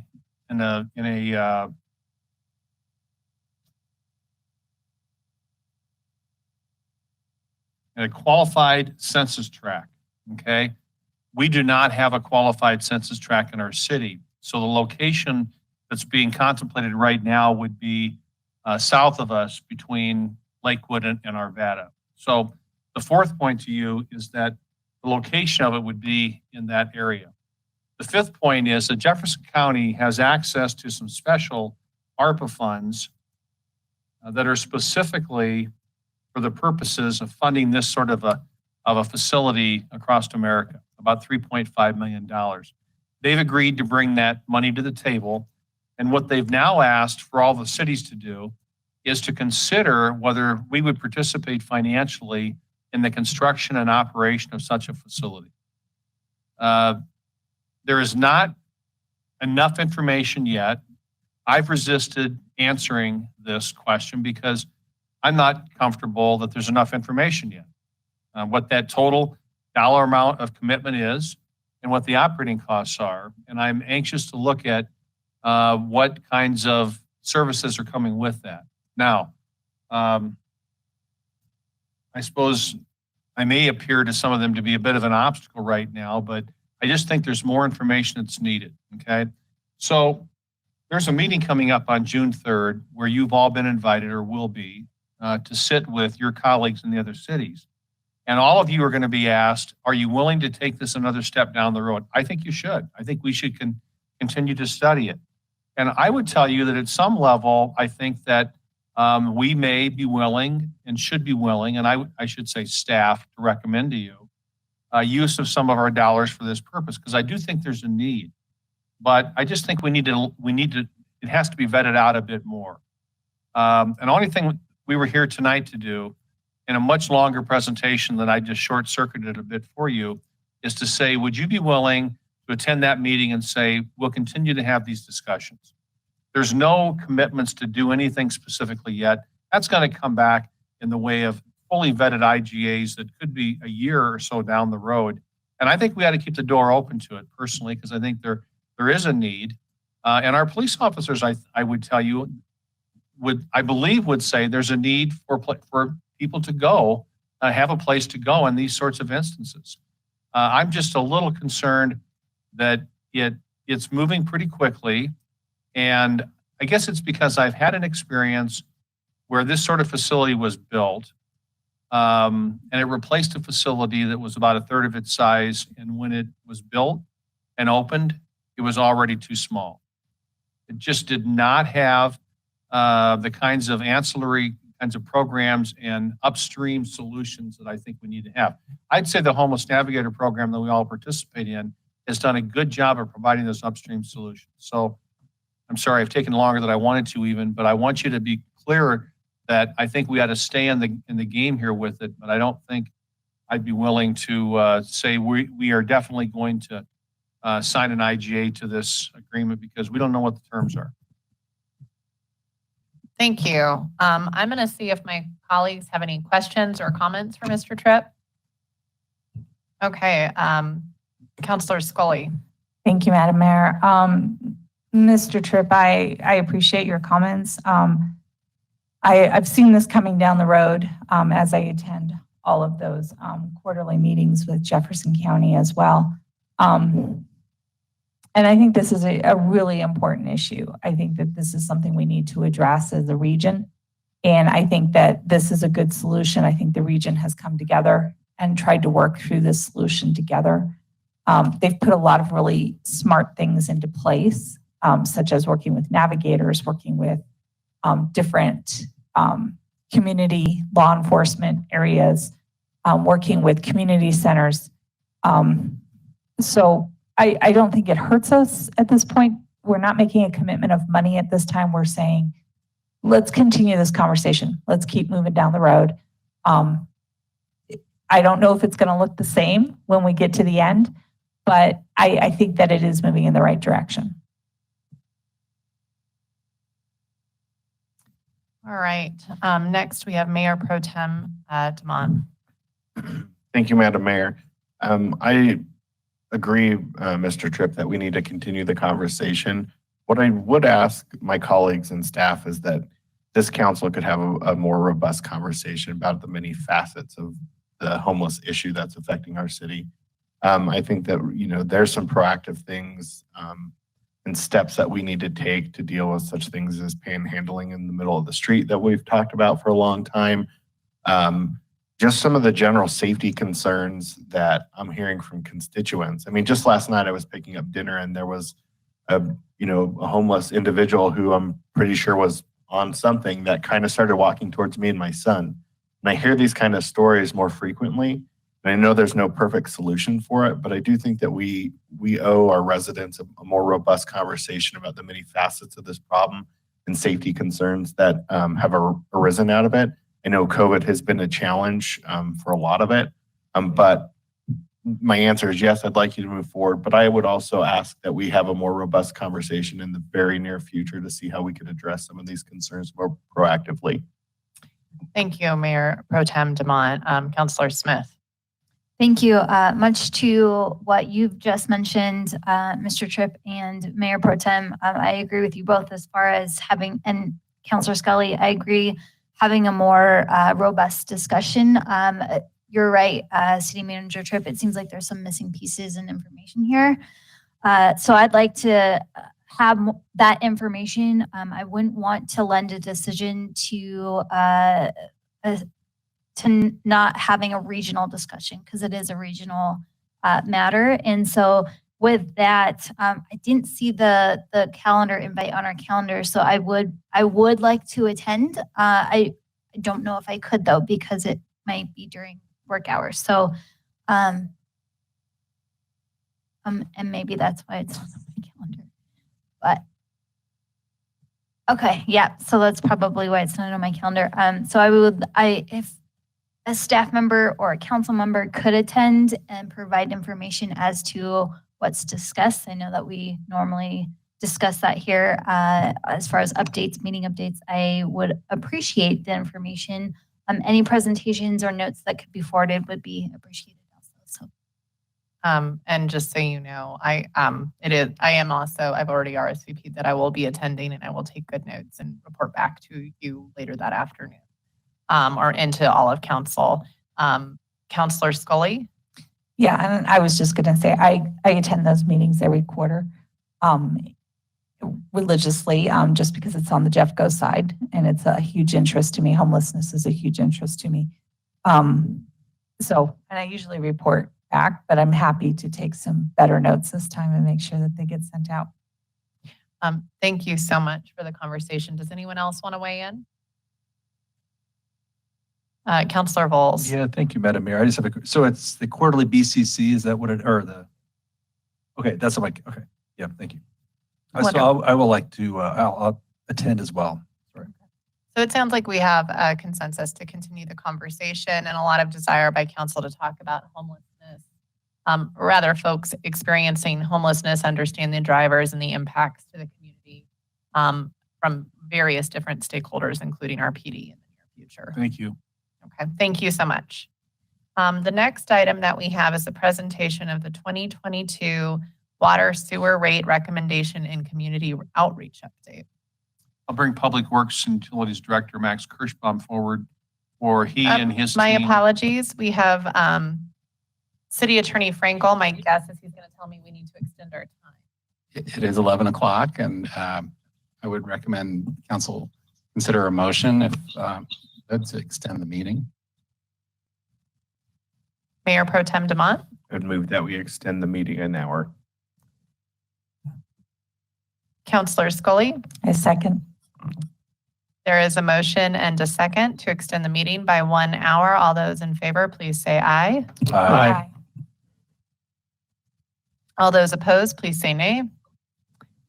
It has been approved that we will continue for 1 more hour. All right. Mr. Tripp and Mr. Kirschbaum, please take it away. Hello again, Mayor and Council. On March 15th, staff brought to you a draft proposal. Can you hear me okay? I've got a lot of feedback.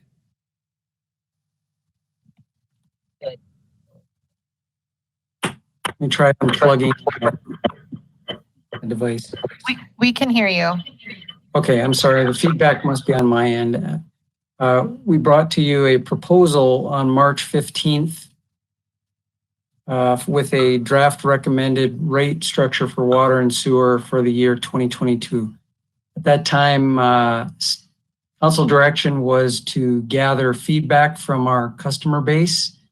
And the purpose of this evening is to present those findings. And I'd like to ask Andrew Bliss, who is our Public Works and Utilities Communication and Outreach Coordinator, to present that presentation. I'm going to go off the camera for a little bit here. And when Andrew is finished with the presentation, Chris Gray, who is our Business Operations Administrator, and myself will rejoin Andrew for your questions. Andrew, over to you. Thank you, Max. Good evening. Thank you for having me. Next slide, please. Like Max said, we received direction on the March 15th study session to gather community feedback on the proposal that was presented to City Council that night. With the suggestions of City Council, we implemented a multifaceted community engagement approach. We set the goal of reaching a wide variety of customers and to educate them on the proposal and to gather feedback through a short survey. We performed in-person outreach. With the help of parks, recreations, and libraries, we set up 4 pop-up tables at city recreation centers and city parks to hand out fact sheets and to collect surveys. Library staff also handed out surveys at checkouts at both libraries throughout April. We performed a telephone poll to landline phone numbers within the city, reaching 155 customers. We sent information by mail. We included a bill insert in the April utility bill that reaches 27,000 households. We also sent a letter to our HOA contacts that went to 115 HOAs. Yeah, digital outreach, we did 7 social media posts and an email that went out to over 24,000 city email subscribers. We also developed a dedicated website that provided summary information and had the survey. Next slide, please. Here's a picture of some staff helping us with outreach at a rec center. I want to be clear that this is not a scientific survey like the community survey that's the city performs every 2 years. This was to get community feedback that anyone that wanted to participate in the survey could. The questions were designed to inform City Council's consideration of the rate proposal that was presented at the March 15th meeting.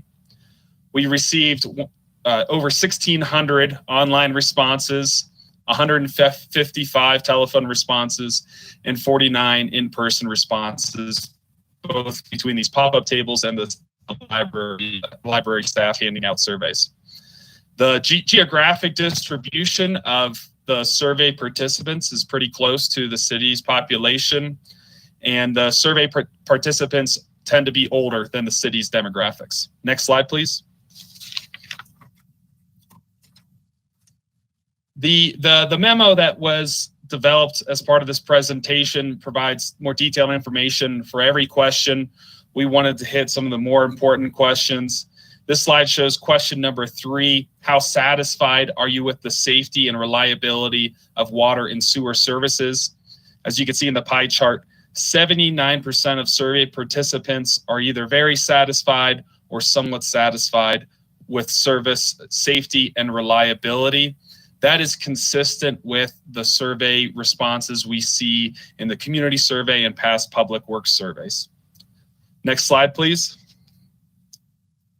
The next question asked, how satisfied are you with the cost of water and sewer services? And as you can see in the pie chart, 73% of survey participants are either somewhat dissatisfied or very dissatisfied with the cost of water and sewer services. Next slide. I'm going to read this question out. We asked survey participants to please read both options below and select which response most closely reflects your point of view about Westminster's water service. 53% selected the option that read, water rates in our city are too high. The city should be working on ways to keep rates the same and not make large investments in our water system, even if that means water safety and reliability could be impacted. 47% selected the option that read, reasonable increases to water rates should be made so that the city can make large investments in our system, such as replacing our 50-year-old water treatment plant to ensure safe and reliable drinking water well into the future.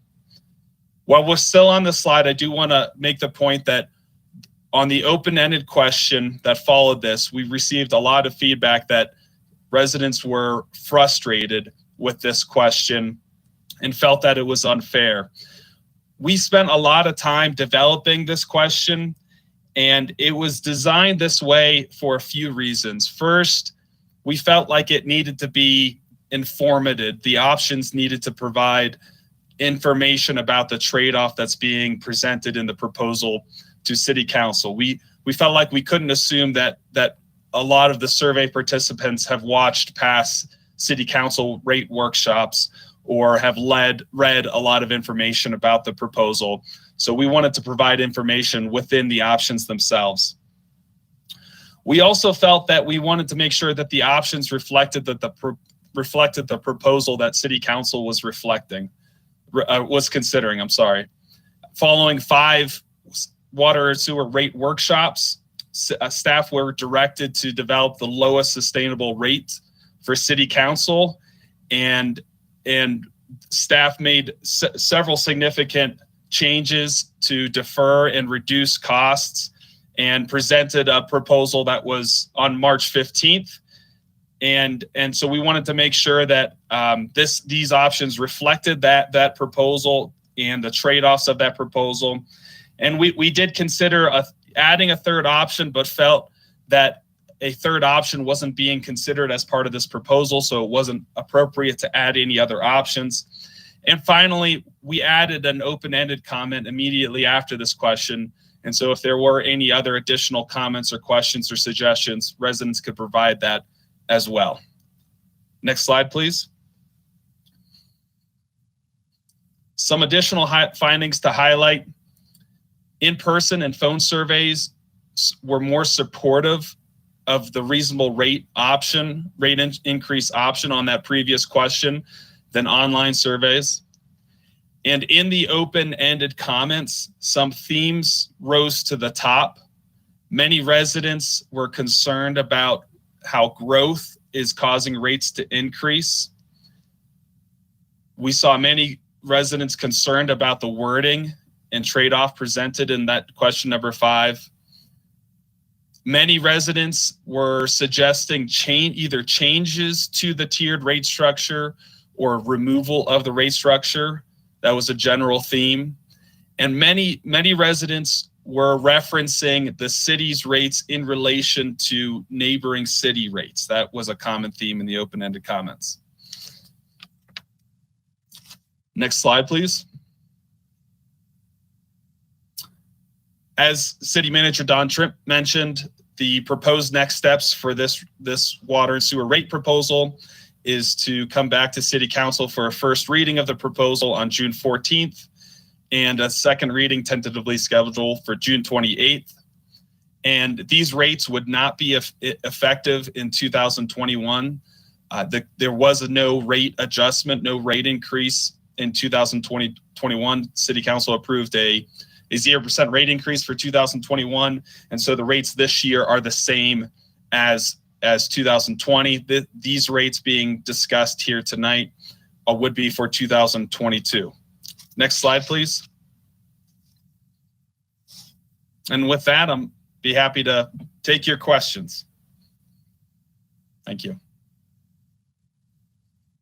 Thank you, Mr. Bliss. I'm going to open it up to my colleagues. Are there any questions from members of council? Councilor Scully. Thank you, Madam Mayor. Thank you, Mr. Bliss, for this presentation. Some of the things that I heard from residents was that they felt that you could go in and answer the questions multiple times.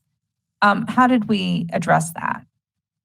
Right. There was this survey platform tracks survey participants using cookies instead of IP addresses. And we were able to remove any survey participants that took it multiple times. And we did that at the end, and I believe there was about 20 or so. It was just the survey platform. Instead of tracking IP addresses, they use cookies. You can get around both changing IP addresses and getting around changing cookies. So it's not a perfect option, but we felt like it was, considering that you can also get around IP addresses, that it was okay to continue using it. Thank you. Are there any other questions? Okay.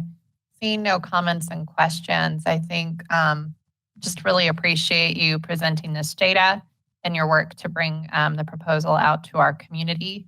I think this will conclude unless Director Kirschbaum or City Manager Tripp have any concluding comments. I think this will conclude our meeting for this evening. It looks. Mayor, the only thing that I might add is based on the conversation earlier this evening about the ability to be in front of the public for the presentation of the 22 water and sewer rate presentation. It is possible that that date of June 14th might hold, or it's possible that it may need to slip. Okay.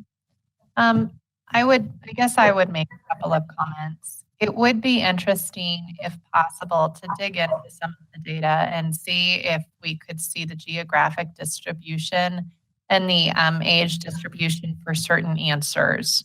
So for instance, is it areas maybe in older parts of the town that might have more leaks that tended to be less satisfied with our water? Yeah, it would be nice, particularly as there's communication issues around this, to be able to fully understand what the data is telling us. Is it that we're not doing a good job telling our stories, or is it that there's a lot of fatigue around, genuine fatigue about the ability to pay for rates? So I just appreciate the work, and I guess those are, I see Mr. Bliss popped back on. Don't expect an answer right now, but just, but happy to hear your response to that. I just wanted to mention quickly that we can provide that, a breakdown of the survey answers by age and zip code. We're able to do that. We could follow up with that. Thank you very much. I appreciate it. With that, colleagues, it's been a long night. I appreciate the conversation. For those of you who are viewing, and my apologies to Mayor Pro Tem DeMont. I just tried to limit his feedback. That's fine. It's late. Thank you, Madam Mayor. I will share. I shared the frustration with that question, and the reason I mean, if I'm looking at that as a ratepayer or somebody who has to provide basic needs to my family, those two options aren't an option. There's going to be a third option.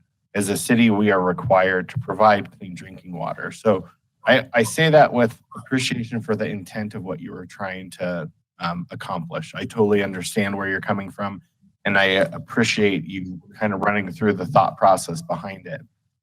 However, for me, there has to be a third option. And I've seen the ability of this city staff to do amazing things, when pushed against a wall, to say, we have to find a different option and pivot, such as the fact that you've been able to go from what was going to be a 6% or more increase pre-COVID to what you have now by being creative. I'm not proposing a particular solution, but for me, where I sit right now is still that there has to be another option. I feel that fatigue is, to put it light, the way that these rates have impacted some people, many people in the city, and it doesn't seem to cross a particular geographic area. It's not a particular income level. I've seen it affect people across the board, where I've also seen people across the board be able to take the rates and be able to pivot in ways that have made them be able to take the burden on. So I just share that because, to me, where I sit right now is there still has to be another option. And I think that's why people, in my opinion, from the feedback I got, or just from a ratepayer myself, where that frustration comes with that question. And so hopefully that's helpful to at least, hear that feedback of what I heard from residents when I talked to them, because I got a fair amount of feedback about that particular question. So I do appreciate the presentation, and specifically around getting a little bit more in-depth understanding of how you develop that question. Thank you for those comments. With that, I'm going to say good night, unless anyone wanted to respond to Mayor Pro Tem's comments. Right, seeing no response, thank you everyone for your time. For all the residents who have stayed with us tonight, we do appreciate your interest in the city. And please always feel free to email us any questions you may have. This adjourns the May 24th post-meeting agenda item. Good night, everyone.